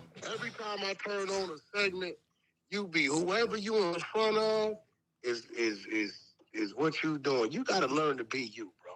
Wow, a little critique right there. Why you're really not holding back on the Lush Uno, huh? What now, Wack? I seen some shit. I'm like, I seen some shit. There was some shit going on. He got a. Yeah, I agree with you, Seth. Stereotyping on that is like a little rough, man. Because even like at the warehouse, they ain't really, any of us are too big. Most of us are pretty fit. Yeah, there ain't really, Steven got a little bit of belly on him. Big Phil, but Big Phil ain't there anymore. Yeah, I think the rest of us are pretty fit. No, Lush is a little different. But yo, can we bring Tony the closer? He got a lot going on. Oh yeah, let's do it. That'd be fun. I'm gonna set it up so we can calm down, man. Y'all keep doing your shit. Call me when you come out of there, though. I need to holler at you. Hey, rest in peace, 80 bands, huh? Yeah, I got the call when it happened. It looked like another lineup. But you know, he be dropping his loads, telling people where he at, where they want to pull up. You know, when you like that, you gotta be ready. You can't be doing that shit.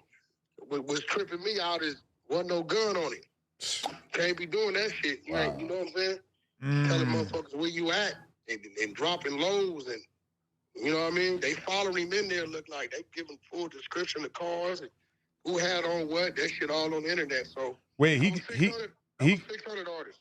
Yeah, I know, I remember, but he got killed in the parking lot or inside the weed I shop? got the picture. I see you the picture. They killed him inside the weed spot. He bled out. Most weed spots have a security guard with a pistol, so I'm surprised that guy didn't open fire back. Oh man, that's terrible. They came in behind him. Words was exchanged and then it went. Wow, crazy. I'm finna see you right now. He bled the fuck out. Bro, look at his story. Like the last thing he posted like 5-6 hours ago was basically him kind of like sort of calling out No Jumper hosts saying that they're only popping for podcasting and not music. Who we talking about? Well, only rappers we got is Ant. I gotta go put my dog in the house. Lush ain't really a rapper. But see, here's the thing, right? These motherfuckers don't understand that the new radio, put it like this, if I had artists I was breaking right now, I'm not spending no money at radio. I'm gonna spend all my money sitting him on these different individual podcasts. Nobody's listening to radio, but everybody's watching the podcast. YouTube is the #1 watched thing on television in the world right now. It's a fact. Yeah, but also I feel like you could be huge on a podcast and it won't really affect your music that much. But I mean, no, what I'm saying is, listen. When the gardener gets here, the dog goes nuts. And I got hair all over me from him.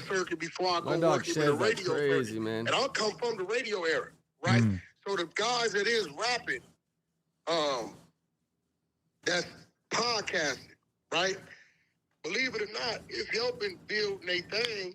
I just think it's more time going into creating content because they put enough shit every day than it is on the radio side. So, you know, hey, I wouldn't stop doing it. Munchie could go far. You know, I know he don't fuck with me, but Munchie could go. Munchie could go as a rapper. That's true. Yo, this is crazy. Now it's like, what the fuck? Are you? Is this actually? I wouldn't stop doing it because they put enough shit every day than it is on the radio side. So, you know, hey, I wouldn't stop doing it. Munchie could go far. You know, I know he don't fuck with me, but Munchie could go. Munchie could go as a rapper. That's true. Yo, this is crazy. Now it's like, what the hell are they saying? Munchie could go far. You know, I know he don't fuck with me, but Munchie could go. Munchie could go as a rapper. That's true. Yo, this is crazy. Now it's like, what the fuck? Are you? Is this actually happening right now? Like Wack calls in to diss because you're someone that he's super cool with. You just had you on his podcast. And I didn't say anything bad about meanwhile, him. the guy who hates him, he's lavishing compliments all over. And we talked last night. Like, this is crazy. like what the fuck? Like, what I just said. Check his phone. I told him yesterday. I'm just keeping it real. If a motherfucker said, all right, Wack, all the podcasters, rappers that's rapping right now, and me understanding is you push. If they telling me you got to put your money on the motherfucker for it to work. Now, we got to factor in everything. Oh, my God, right? bro. And I'm going to be real. You ain't even got to be a hell of a rapper, but as long as you got a story and it's something unique to you, people going to pay attention to you, then the machine pushes you. Out of all the ones, Munchie would be the one I would roll my dime on. If they telling me, nigga, it's your last time, who would you push? Because I know, for one, he blind. For one, he come from the streets. He a blood. And believe it or not, the Bloods control the buildings. It's more Crip rappers, but the Bloods control the buildings. So it's real easy for me at that point to call it in and make it happen. Gotcha. All right, yo, we gotta go. We got something going on, but I appreciate you, bro. Yeah, hit me when you come out of here. I need to holler at you. All right. We don't really have anything going on. I just, Munchie, thoughts on that? I don't know. You're trying to gas you up a little bit there. Yeah, stream Beauty and the Beast, Munchie. No, he said that last time. Remember Snoopy was here? He didn't say that before. I never him say that before. Oh, shit. They got him, like, right in the doorway to this fucking weed shop. Like, there's a picture. Yeah, right next to Domino's Pizza. Of him laid out in the doorway with fucking blood all over the ground, bruh. Wouldn't have been over there. Manchester and Menlo. Damn, that's crazy. I think the main streets and the Hoovers are going at it. Anyway, I think that's who's beefing. Yeah, Lush, how you feel about that? Like, It's like really, it's just like strange at this point because I don't know. Like, I guess that's his new shtick. Is it funny? I mean, I'm gonna be real. Like, you are deserving of at least some criticism, but it is funny how people have no filter for just telling Lush what the fuck is going on, like what they think of him, or even like throwing some pizzazz on it and like things that I don't even think they really think is just. But then, Lush is kind of like Adam. Like, it's easy target. You could say something. You don't really gotta feel like they're gonna come back and get you. And even if they are gonna do something, they're just gonna use their words and they're gonna talk. You ain't gotta worry about Adam and Lush trying to backdoor you. Imagine if Adam and Lush were rolling around in the dirty Honda with no phones and they got the strap and they're going to try to go put in work. That would be crazy. I wonder who they'd go get. Who would be their first target? Like, who's their mutual enemy that they would go get first? And who's the shooter? Which one's the driver and which one's the shooter?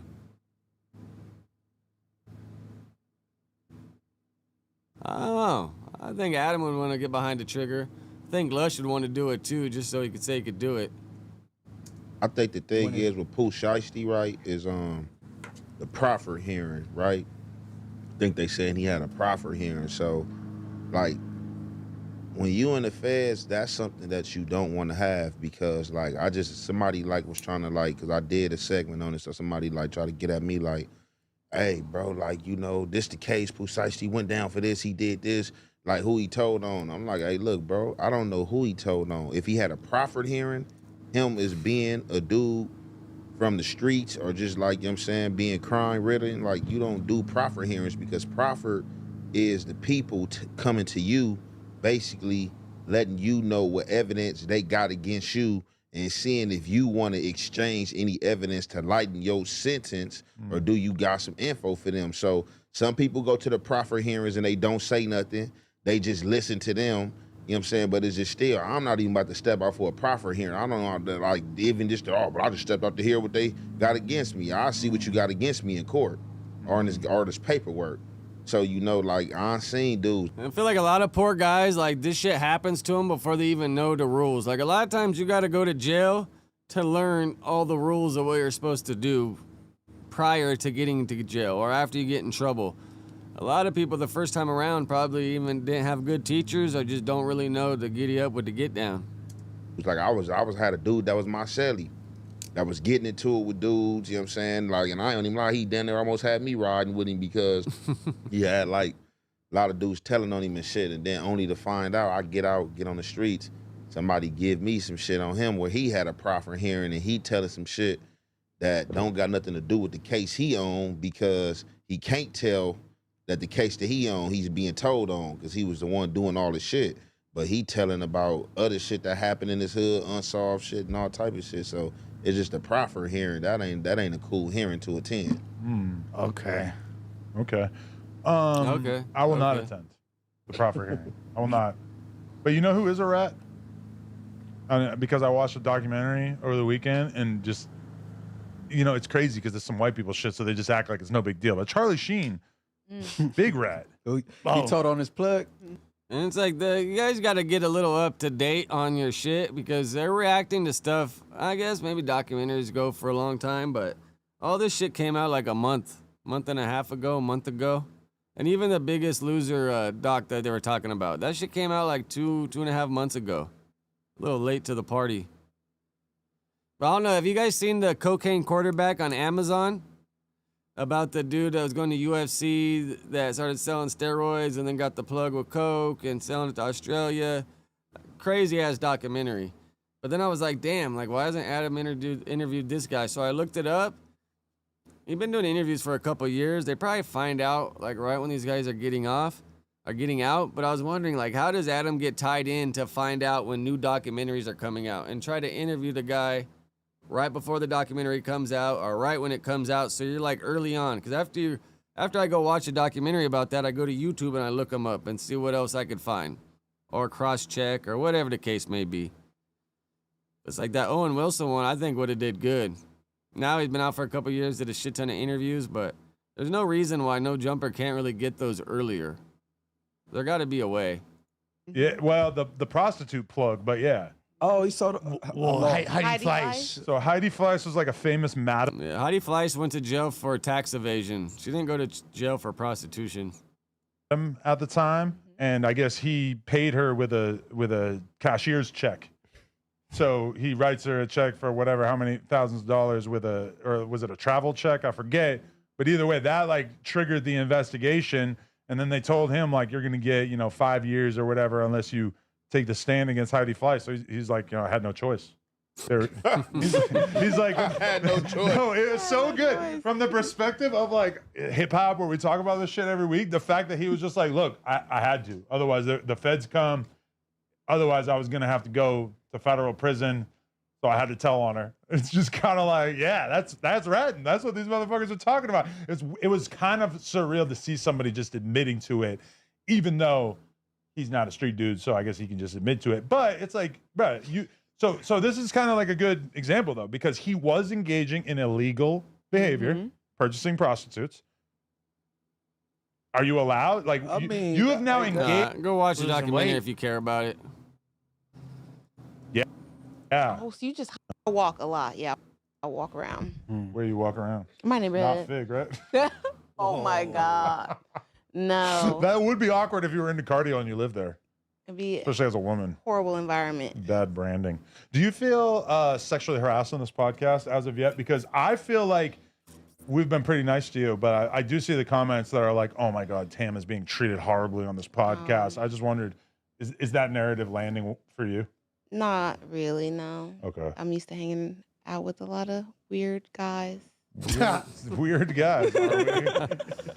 I've had a lot of y'all corporate weird. jobs, a lot of old men. I've been the young lady in the office. Whoa. So you're used Yeah, that's all weird. Yeah, weird. Imagine. Thank God I'm a dude. Yeah, I mean, she said Pops is like 60. Bill Cosby's in the office. Pops is 60, rocking a mirror. He's knocking down 25-year-old OF baddies. So, yo, if podcasts existed like at the height of Bill Cosby's fame, he would have been putting the Spanish flying girls drinks like mid-pod and just laughing. They'd be passing out and he'd just be like,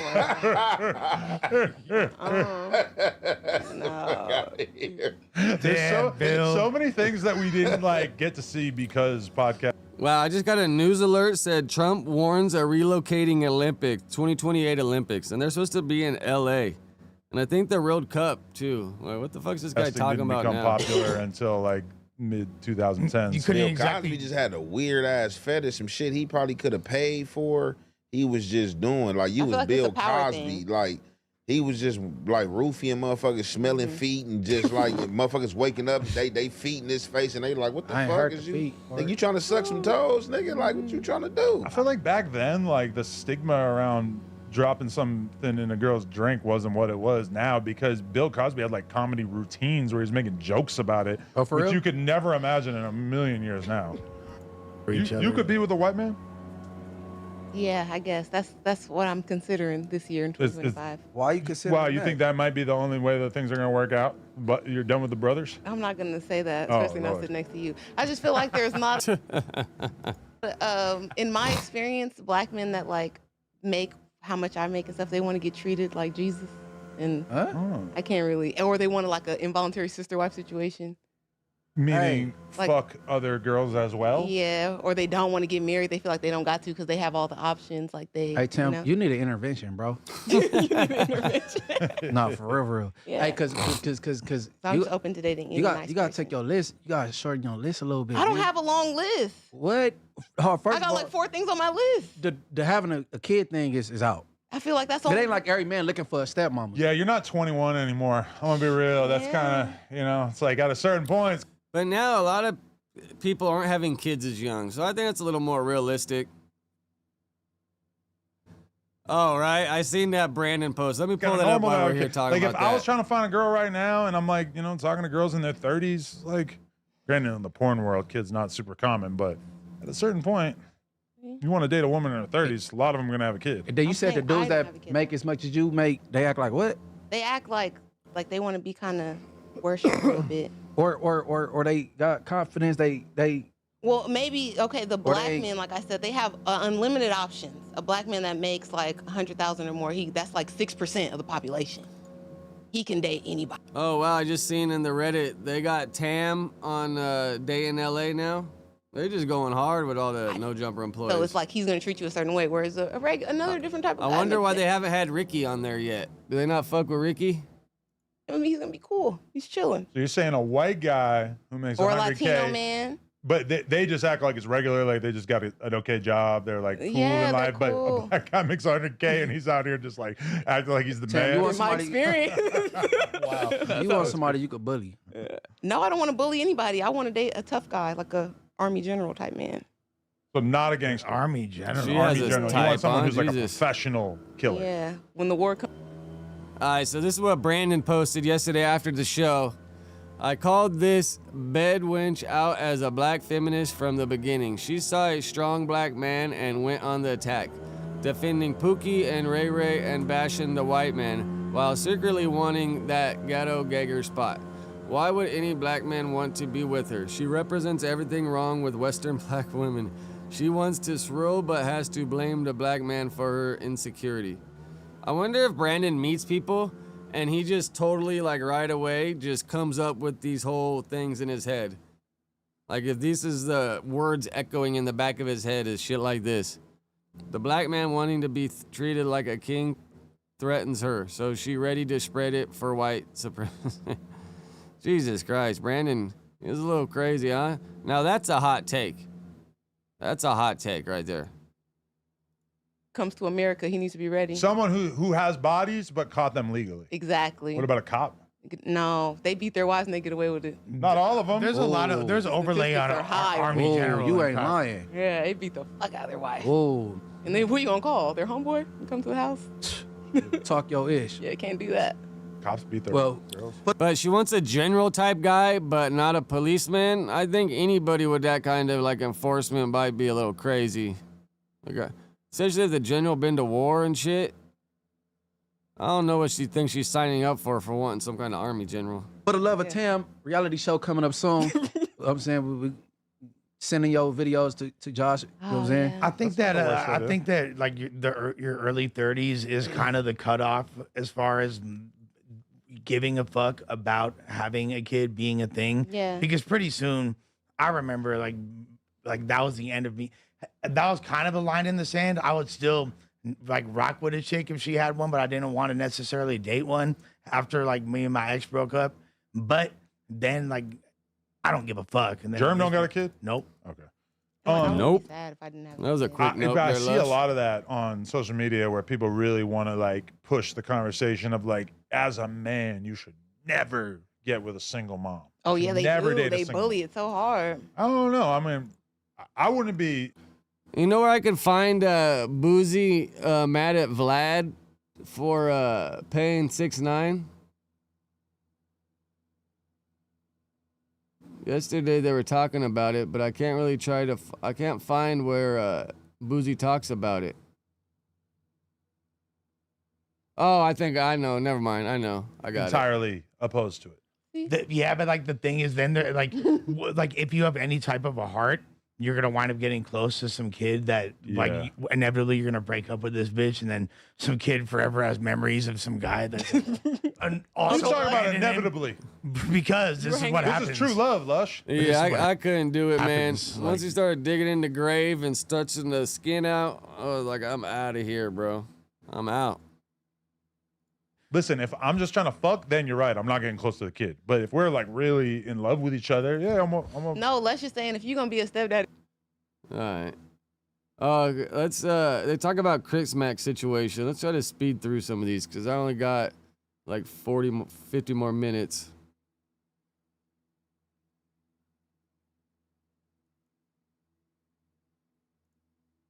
Flash Crip Mac is. She's like, Remember. You wanna?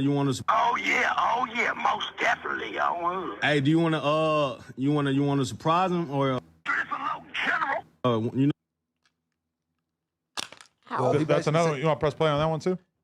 When you come home, or we gonna keep that a surprise? Oh, well, they'll see. Just snow is right at the crib. Yeah, he's definitely putting a little extra into it now. Right around the nifty blue year, huh? My little Snoop don't know. Come on, That's man. in January. It's coming real soon. Nah, hell yeah, bro. We The miss last you out day of here. January. Oh, yeah. Everybody hold their head up out there. Stay on their program, Tie 5. Don't do no custer shit. And remember, everything's gonna see all right. You know when you coming home, or we gonna keep that a surprise? Press it. Yo, that's the most turned up version of him I heard in a long time. That's definitely the most unhinged slash Crip Mac-ish. He's like back to his. I like that. Yeah. Using more slang. He's back to. It's like the further he gets away from seeing the judge, the more Crip Mac gets back to normal, probably. He fresh off putting in some work. You know Oh, okay. And what'd you hear? What'd you hear? Because Remo didn't my even guy? understand what he was saying. You could tell. It went over his So head. he he fresh off putting in some work. You know what I'm saying, you know. Describe putting in work. Did he build a new cabinet in the prison? What kind of work was he doing? I don't know. So basically, you know what I'm saying, you know, when you all bad, you know what I'm saying, whether you did something bad at the prison or whether your paperwork didn't check out, somebody needed to be removed, you know what I'm saying, and it fell in Crip Mac hands, and Crip Mac handled the job. Okay. You know what I'm saying? So that pushed his date back. So originally he was coming home in December. But being that, you know, he did that remove. And it's crazy for all these guys to be talking about this. Like, cops aren't stupid. But now all they have to do now is just wait for after it to happen and everybody get on the phone and start telling their homies at home what happened. Went to the hole. Now he back out the hole. You know what I'm saying? I think it pushed his release date back like 30 days for a fight. Because it probably was like rolled up like a fight or like a little bullshit assault. So it probably gave him like 30 days, would push his date from December to January now. You said something about January. You saying he had to fillet some shit? Yeah, it gets out January I 31st. think That's what it says on the website anyways. I'm saying he ain't bust on nothing. He ain't bust nothing down. He used the knuckles. He ain't, you know what I'm saying? He ain't had no metal. So did that. Yeah, when I first heard the rumor too that he bust something down. But yeah, if you only go into the hole for a couple months, bro, you definitely ain't busting nothing down. Or if you did, maybe it was a little chicken shit, small thing. Because if you really put in some work, bro, for sure they're giving you an ad charge. Who told me that? Some people at the place. You know, he Yeah. had one of the prisons I was at, you know, some of my comrades, you know. Oh, that's interesting. Because when I was initially told about the thing that we're both trying to act like we know less about than we actually do, I was kind of sworn to secrecy. But I'm not gonna lie, it was kind of implied that it might have been a level above a mere beating. I'm going to assume that would. I'm going to tell you like this. They were probably explaining it to Adam, and he probably just came up with his own conclusion. Probably couldn't read between the lines what they were trying to tell him. Like, if he bust somebody down, or if a weapon was used, let's just say a weapon was used, with the release date he got, he would not be coming home. Now, they will definitely have you going to court. Now, the only way you bust something down and you don't get a DA referral unless you got life or you got like at least like a 10-year bid, like a bid that's like kind of far out, then that'd be like, we ain't gonna pick it up. But if you short like that, they definitely picking it up. Oh, yeah? For sure. And is it like almost impossible to not get caught? I mean, he went to the hole, so he had to take blame somehow. He went to the hole. He went to the hole for this incident. But not that long, right? Like a month or two? Yeah, that's what I'm saying. It was, Yeah, if it was stabbing, bro, in state, if it's stabbing, you're probably getting a year in the hole at least. like a fight. You ain't going like you bust somebody down. It's gonna be a little. It might be a little longer too. You bust somebody down, like it's gonna. You know what I'm saying? That's going to carry a loftier sentence, I'm assuming. Now, right? he might have had some help. They might have jumped somebody and it might have been an assault or something. He might have had some help. You know what I'm saying? But, it wasn't nothing that serious because all he did is got his date pushed back a month. Interesting. Well, like originally, and maybe I was confused, but I thought he was supposed to be home in October originally. So, Nah, December. okay, it was December. So, Mm. all right, that makes. You think Cam Capone? No, he or like what there's other people that might, kind of fit. Now, me personally, I would like Right here they to start get a decent number of talk about Crip Mac having a bidding war when he comes home. And I think I agree with Adam, dude. The landscape of YouTube's changed. And just, like, what's he going to be telling us new? I did time, Kai. I put in work, Kai. Like, I mean, I don't know. topics. It was a little tricky, but probably doing a No Jumper interview at least once a month. And then he's doing like kind of any other podcast that would pay him. And, it's like, Bro, I think you would see Crip Mac pop up on a different podcast probably every morning. like his mom sees it as there being a little bit of a bidding war when he gets out. Now, me personally, I would like to do business with Crip Mac. I feel like he's always been a fan favorite, and we could do good stuff. They love seeing us together. For sure. That being said, you know, I'm just kind of wondering, like, if there's other people that might, you know, kind of price us out, because at a certain point, Danza Project. it's like I feel like I have a very good knowledge of what he's worth, or like what we could pay him. Munchie, would you speak on behalf of Street TV? Do you feel like Alex would? Oh, he's gonna throw his hat in the ring. Would you think Alex would enter that bidding war? No, he only fit in with no jumper. I mean, no jumper. That's the best like environment for him, because he. What about Cam? You think Cam Capone? He could pop up here and there, but I don't think Cam. Unless we put him in an exclusive deal, then yeah, he's for sure gonna keep doing Cam Capone. But I'm not gonna lie, I feel like Cam Capone can't outbid. I don't know what that exclusive deal is gonna be worth, bro. Unless you can get this some kind of guy like marketing deals and you get a piece of that. But if you think you're just gonna put him on camera and get paid off the views, you gotta find a way to 360 these dudes, Adam. You gotta find a way to get more out of them than them just sitting there talking. Adam know. That's what Adam was trying to do. like for 4 Extra, when we started paying 4 Extra monthly, it was pretty much Cam Capone and us. And I remember hearing like the max amount that Cam Capone was willing to offer 4 Extra, and it wasn't that high. Granted. And that's still a mystery how much 4 Extra was getting, but Wack came in one day saying he known, and he was giving Adam a hard time, so has to be something. And I probably should have kept our number a little bit closer to that. At one point, I felt like we were kind of overpaying him. But, I mean, I don't know. I'm just wondering if the Crip Mac thing is going to kind of turn into the 4 Extra thing, where I feel like 4 Extra was like chasing some pie in the sky ass shit. Like he was thinking like, you know, he was going to get a Netflix deal and he was going to do all. I mean, he said the Netflix video's coming out. I'm not sure what he's doing with Netflix or how it is, but supposedly it's, you know what it is? It's probably, but he didn't even get life, I thought. I thought they said he got life and he got out on the changed laws, but maybe they changed the law and he got out earlier than normal, because I don't think he had the L. But maybe it's something to do like that about jail or something. All this crazy shit, whereas like now it's been a few months and what's he really done? Well, okay, so like the main content that Crip Mac was successful at doing towards the end before he went away, right, was him and China Mac together. And kind of like but their then buddy China dynamic. Mac left for like, I don't know, he was probably gone for like over a year before. Yeah, like China Mac. But China Mac was saying that he had this trip planned long before all that. Who knows? I don't know, but that's what he said, that he had all that shit planned long before they started doing the Crip Mac stuff or whatever the case was. Because I think China Mac's mom passed away or something, and I think he used to help or whatever. I don't know, when to stay in the States. And I think after she passed away, if I could be wrong, but I think after that he was like, all right, I'm gonna go travel and see the world. It's literally And I'm sure his building YouTube's like doing pretty villages good. in like Vietnam. I just saw. I feel like you might be giving him a little too much credit. I don't know if he's building villages. No, he did like donate to some girl who like got like a whole class school built or whatever. But my read on like why China Mac is still in Asia is I assume he's broke. Now I might be wrong, but the cost of living is much. Tam just side-eyed him like, huh? I mean, if he's out there dropping YouTube videos and he's probably doing content that's long, that's, I wouldn't say wholesome, but I mean, people are probably tapping in to see shit like that. Let's look it up, actually. There's definitely a good exchange rate. That's to say the least. And you have to remember that before China Mac went in, he was living in New York. Then he came out to LA, tried to do his thing as a streamer. It wasn't making sense. It wasn't working. And then he took off to Asia. So it's like, where would China Mac even be getting the finances to invest in creating consistent? China Mac's doing like 20, 50, 32, 57, 153. That's good. 70. You could do something if you're getting 70 on average.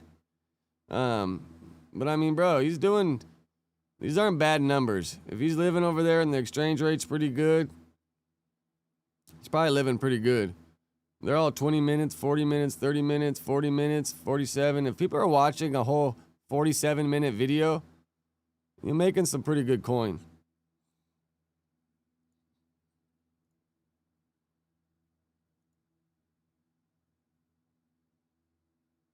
What the hell happened?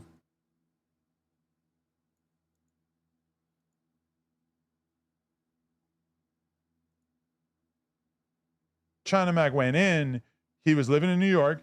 Then he came out to LA, tried to do his thing as a streamer.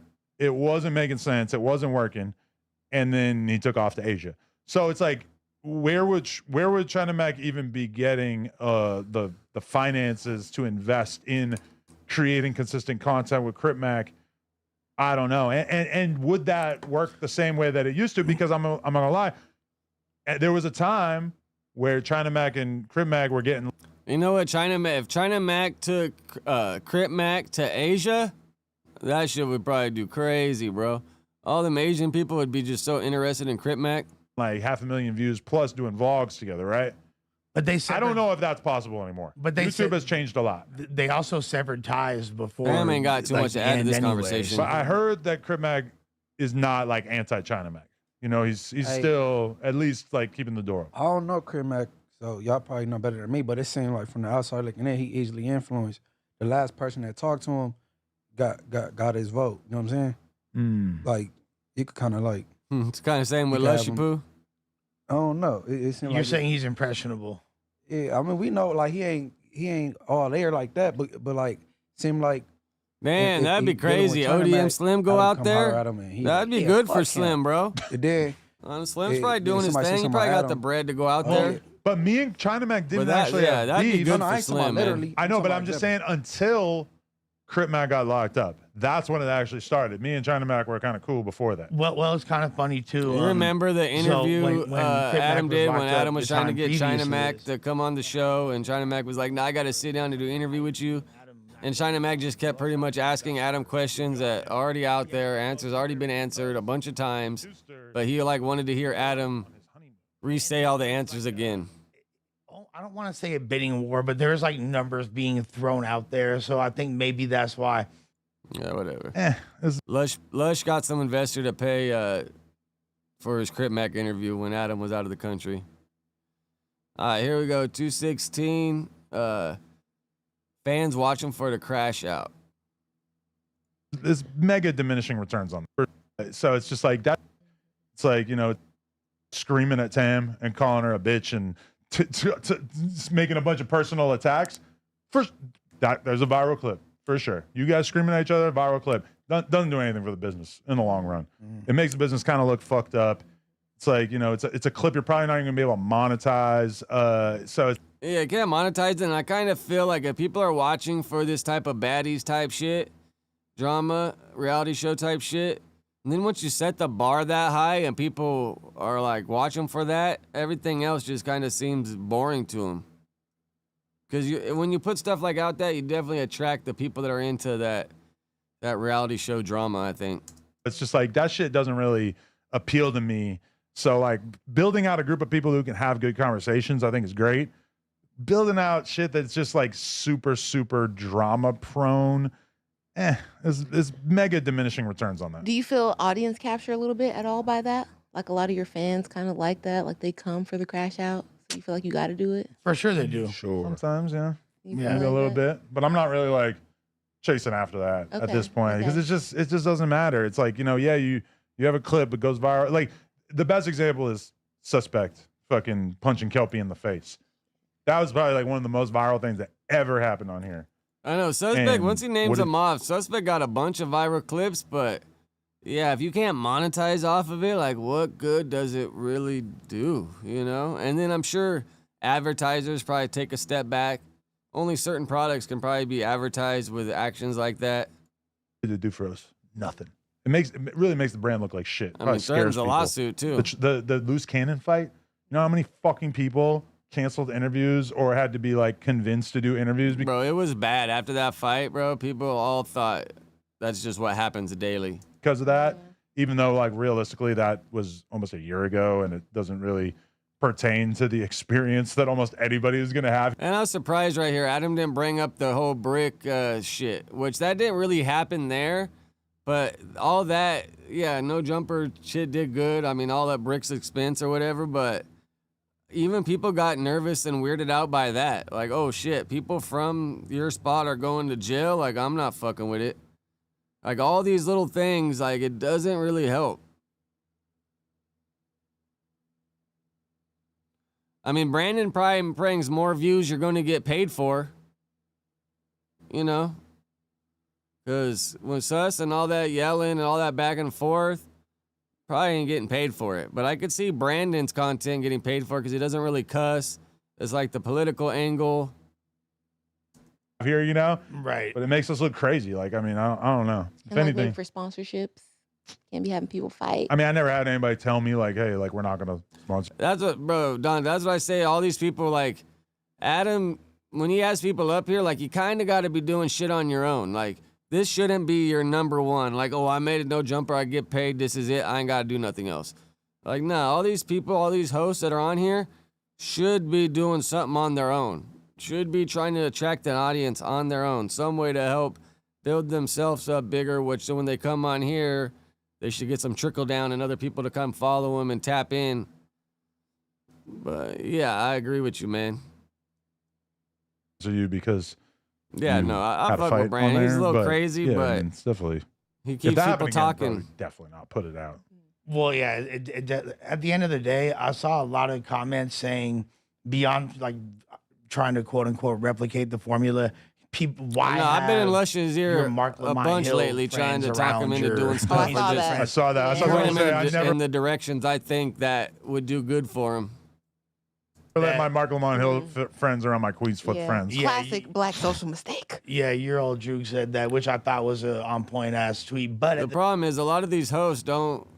Some have a computer, but a lot of them definitely don't know how to work the live streaming, all this, cameras, yada yada yada. A lot of them just good at talking. Munchie, I'm not sure where he does his setup. I think Street TV, and just does it on his phone. I actually don't know what Pam's channel is. I gotta either ask her or ask around and find out what her channel is. All right, do y'all know her channel?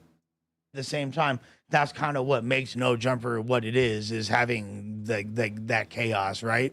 I mean, you keep saying chaos. Bro, Like I you still can't want take some the chaos comments, here. I'm anti-chaos. personal, man. I'm You not guys fucking are bringing what's anybody driving it and around keeping the that I shit think is going, gonna so. bring that. And really, like historically, was I ever, fucking, like really like asking for that? No, not really. Not like chaos is a Kind of just happened. I never in a million years thought Suspect was going to punch Kelpie in the face. I never it was all about Suspect, but I never thought like you were going to, have a viral clip where Suspect laughing at your freestyle was like But the that- super viral thing. Like none of this benefits the business long term. It's like crazy. Like, Suspect should have been able to parlay this all into something else. Like, all those crazy moments happened. He should have went home and started streaming and telling his side of it, I guess.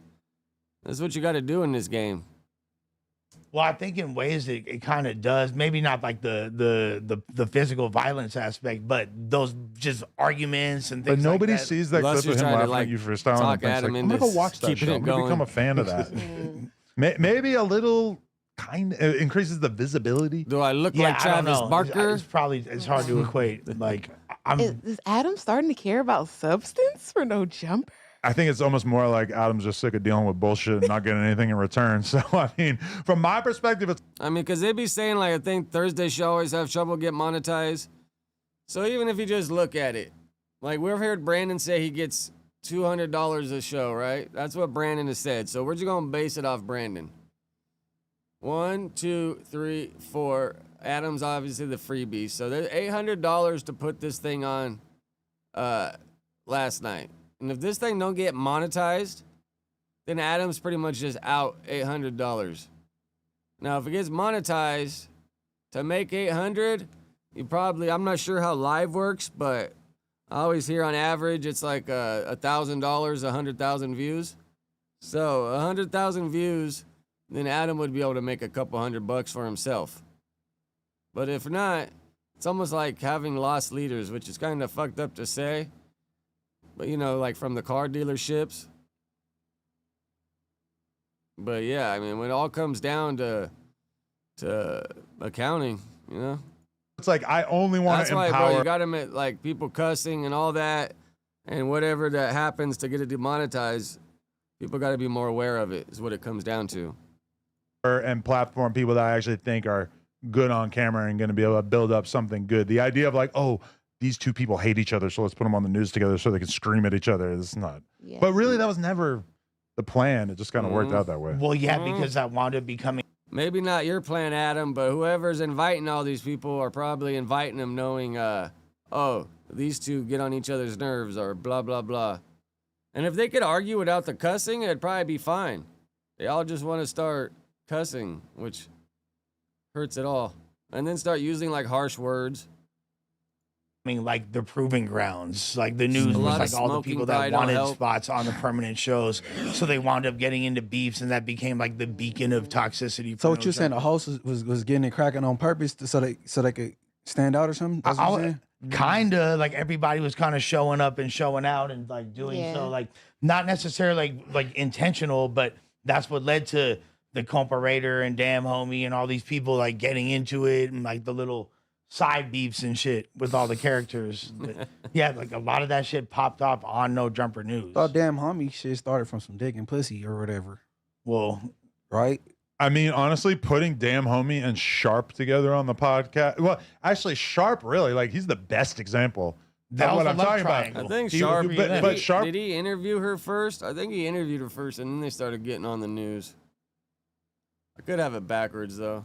Was a person that was on the podcast, and his main thing was just like, oh, he's going to tweak out. He's going to freak out. He's going to scream at somebody. And that's basically the entire reason he's on this podcast.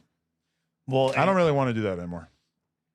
It's like, I guess, girls, huh? I guess, see those clips. would you say that kind of has a shelf life? But I don't know, because look at the way, how expressive the streamers are and how much they be yelling. I guess that kind of works to a degree because But like they're in the room by themselves. I think that's different when you're in a conversation with another be off the person. Hennessy, spitting and yelling at the camera, and ain't nobody there. So that's kind of safe. You know what I'm saying? Yeah. Versus Sharp, if he yelling at one of these OnlyFans girls. And people watch people argue, but even if you argue, you still have to have some kind of like dialogue and letting each other talk and know how to like keep it going. Because if you just got a bunch of people that don't know one mic and all the rules and just want to yell and say crazy shit, people are going to end up tapping out. And that's why I think ACK and the solo streaming shit where you feed off the chat and we all just fuck around, I think like that, unless you get like 4 or 5 people that really get along with each other that's like really good, yeah, I think it just gets rough sometimes. Or whatever, and they baby daddy not feeling it, you know what I'm saying, it might go up.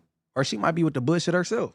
Or just how it looks on camera, like to his I don't point, think that he it might care how not it let people, like it don't make you want to watch the show again. It's just a crazy clip you see and you move on. But it's like, do you really want to watch an hour of somebody yelling at a girl about shit we all know about her? Like she a hoe. Like, okay, why are you screaming at her about it? Yeah. I guess he was trying to critique them. Critique their hoeing. Right. Yeah, but it's like, all right.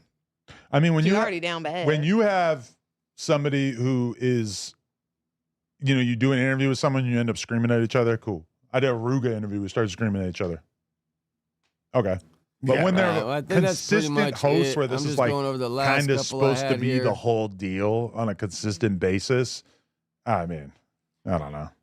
Well, just like being argumentative for the sake of being argumentative. Like if there's an impassioned point, like that one day, not too long ago, we were all.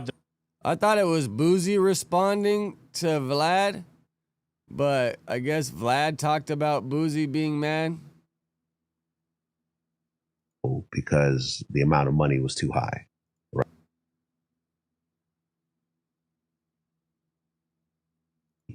And I initially said no because the amount of money was too high. Right. I never paid this much for an interview. And I was doing academic show. And you're not going to say how much you paid him? I'll say this. I think you should not. So I back that. Because I feel like we don't want everybody to know what's possible. I'll say this. It was more than Marlon Wayans wanted.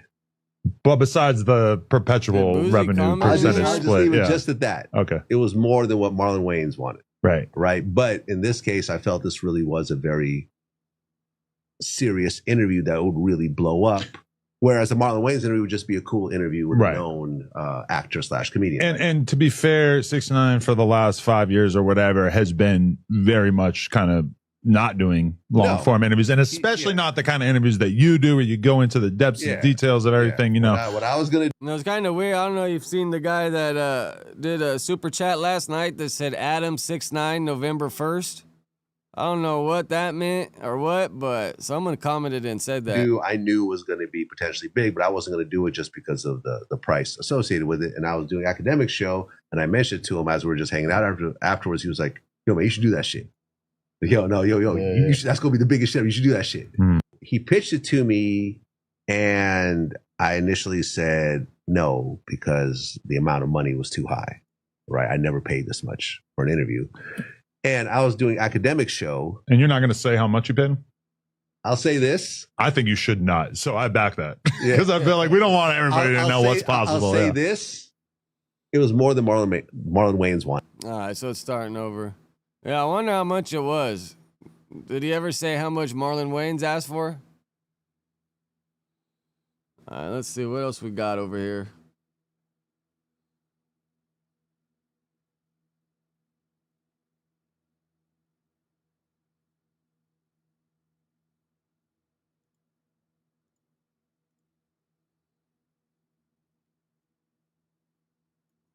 Aiden Ross and Cuffham abruptly ended their NBA YoungBoy stream after having a problem with constant security, which forced them to leave. I take full on accountability, y'all. It's my L. I'm sorry. I asked for all the people it got approved. We show up waiting outside and security got in with my people. I'm coming too deep was an issue. I would have 100% respected that. I'm sorry to you guys and to Cuffham. Y'all can be on my ass. All y'all get mad and shit. You guys can just get mad at me. I swear to God, y'all get mad at me. I'll take accountability for it. It's on me, bro. Bro, Lico, you're not listening to me, bro. You're not listening to me, bro. You know I can't. He was just right there in the front. Everyone has their shit tightened. He was so And close, we're waiting on one the wristband. music was fucking up the speakers. We're also waiting out Sorry, there for it's 30 Mike. minutes, bro. That's it. It's nobody's fault. It's nobody's issue. It's nobody's fault. That's it. I wonder what concert this was. Is that going Okay. on the East Coast, South Let's just right cut now, the stream. right? Yeah, you got it? Yeah. Yeah. Let's cut the stream. I'm sorry, chat. That's it. Chat, all Top y'all of the get morning, mad and Kate. shit. You guys can just get mad at me. I swear to God, y'all get mad at me. Pays off. I'll take accountability for it. Pays off. It's on me, bro. Bro, Lico, you're not listening to me, bro. You're not up either, bro. Nah, Will, I need Will. No, I need bro, but Will. I know. Nah, Will. You got a okay, we'll Hell no, I need Will, bro. we'll get it. Fuck. Hey, back up off that Bro, this shit standing out here. Nah. Yeah, let's just dip, bro. Wanna just dip? Nah, bro. No, bro, just sit in the let's sprinter. enjoy this Listen, test. just sit in the sprinter until we get a wristband. It's better than being out here, bro. Holding up the line and shit. Yeah, they gonna pull back up. Okay, we'll get back in the sprinter. I wonder how many people did he come with. Was he rolling deep Huh? as hell? Juice is not gonna get us in. He's got his own people to get in. Hold it up either, bro. Back up, guys. Back up, back up, back up, back up. What city was this? Hold on, Aiden got passed. Aiden got passed. Oh shit. Where you passed? Everybody got to have Yeah, passed. it's all We about have passes, content, bro. right? We good. That's what We they're got playing We into. good, bro. OG, we good, bro. Come on, he's It's done. Aiden Ross. It's Aiden Ross, bro. He gave me the tickets. Alex did. Give me a second. Yeah, thank you. Hello, can y'all Damn, and is this all Back up, his guys. crew Back that up, he back has up, with back up, him? back up. Is it just like these guys, or is it all these people too? Y'all got passed. Hold on, Aiden got passed. Aiden got passed. Oh shit. Where you passed? We good. Everybody got to have passed. We don't have passes, bro. We good. We got VIP. Bro, we good, bro. Looks like 15 people maybe. OG, we good, bro. Come on, he's It's done. Aiden Ross. It's Aiden Ross, bro. He gave me the tickets. Yeah, the face card ain't working tonight, Aiden.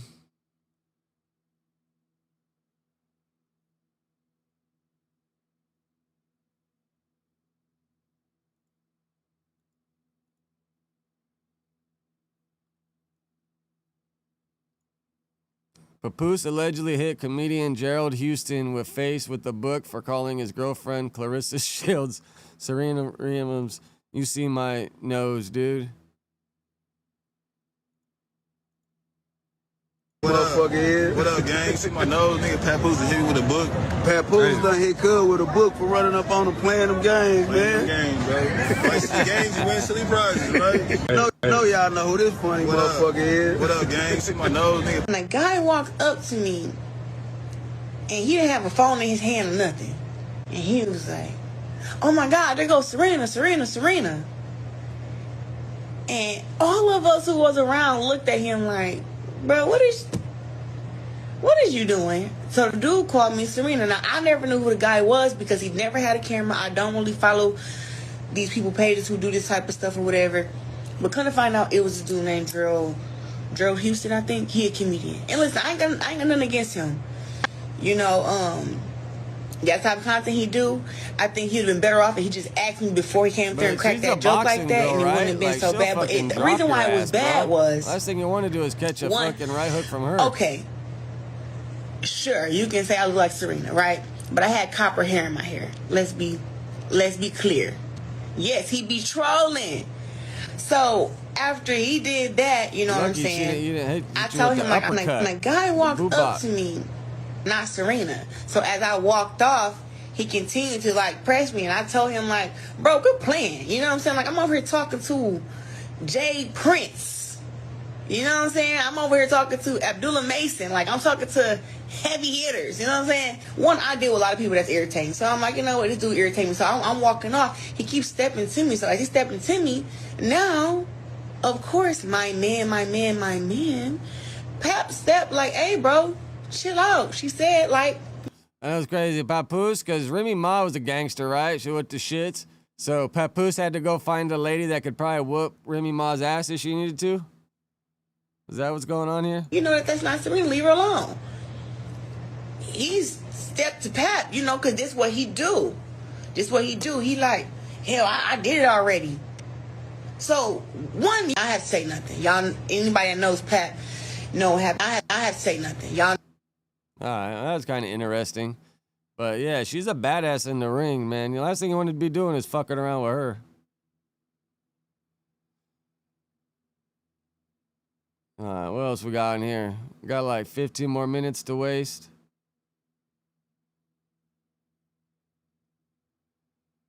What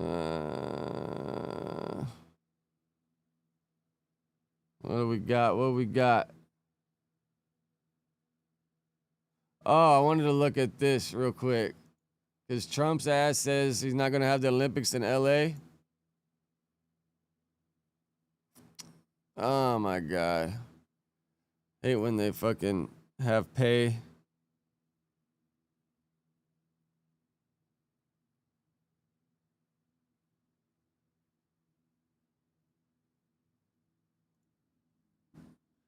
Trump threatens World Cup host cities over crime. Some respond with the shrug.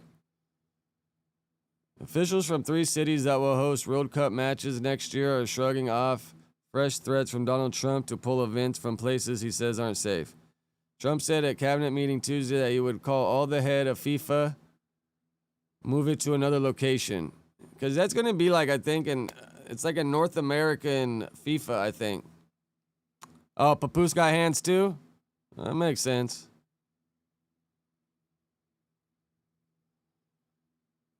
If somebody is doing a bad job and feel they're unsafe conditions, I would call Gianni. Alright, but the comments mark the second time in recent weeks Trump has suggested he could use international sporting events, including both the 2026 World Cup and the 2028 Olympics in Los Angeles, to pressure Democrat-run cities to crack down on crime and lawlessness. Hosting major global events like Super Bowl 50 and other international soccer matches with professional success.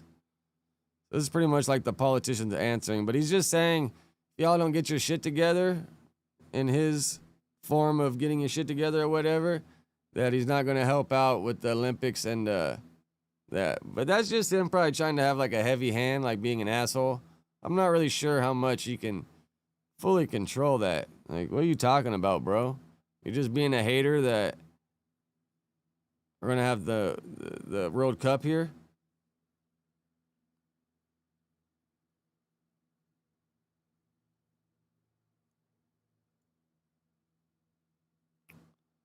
All right, what else we got here?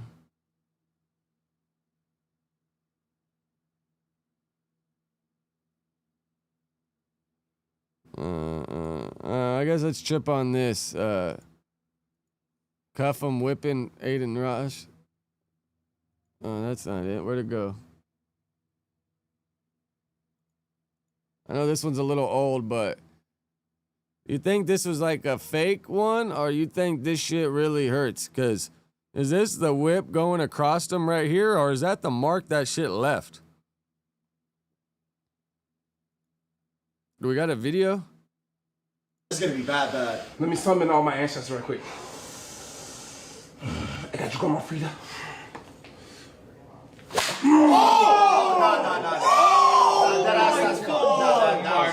That's so Wow, and it probably wrapped around right there on the shoulder. Oh yeah.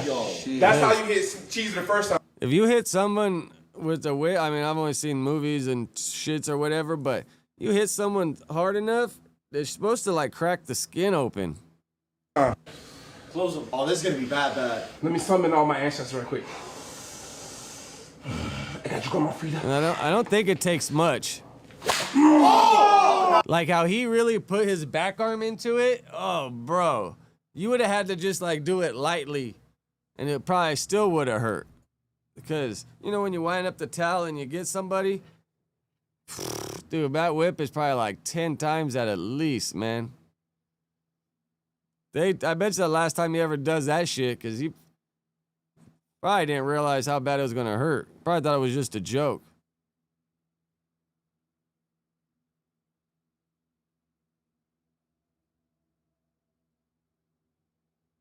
All right, we're pretty much drying out. I pretty much ran through everything. All right, fuck it. I'm going to hop off. I got to get ready to head in soon. But yeah, I should be back tomorrow for sure. I appreciate you, Sev, Dante, Kza. Who else we got in here? I think mainly y'all quick. I fuck with you quick. We coming for you, homie. Kenny. All right. Yeah, I fuck with y'all. I'm out of here. I'll see you manana.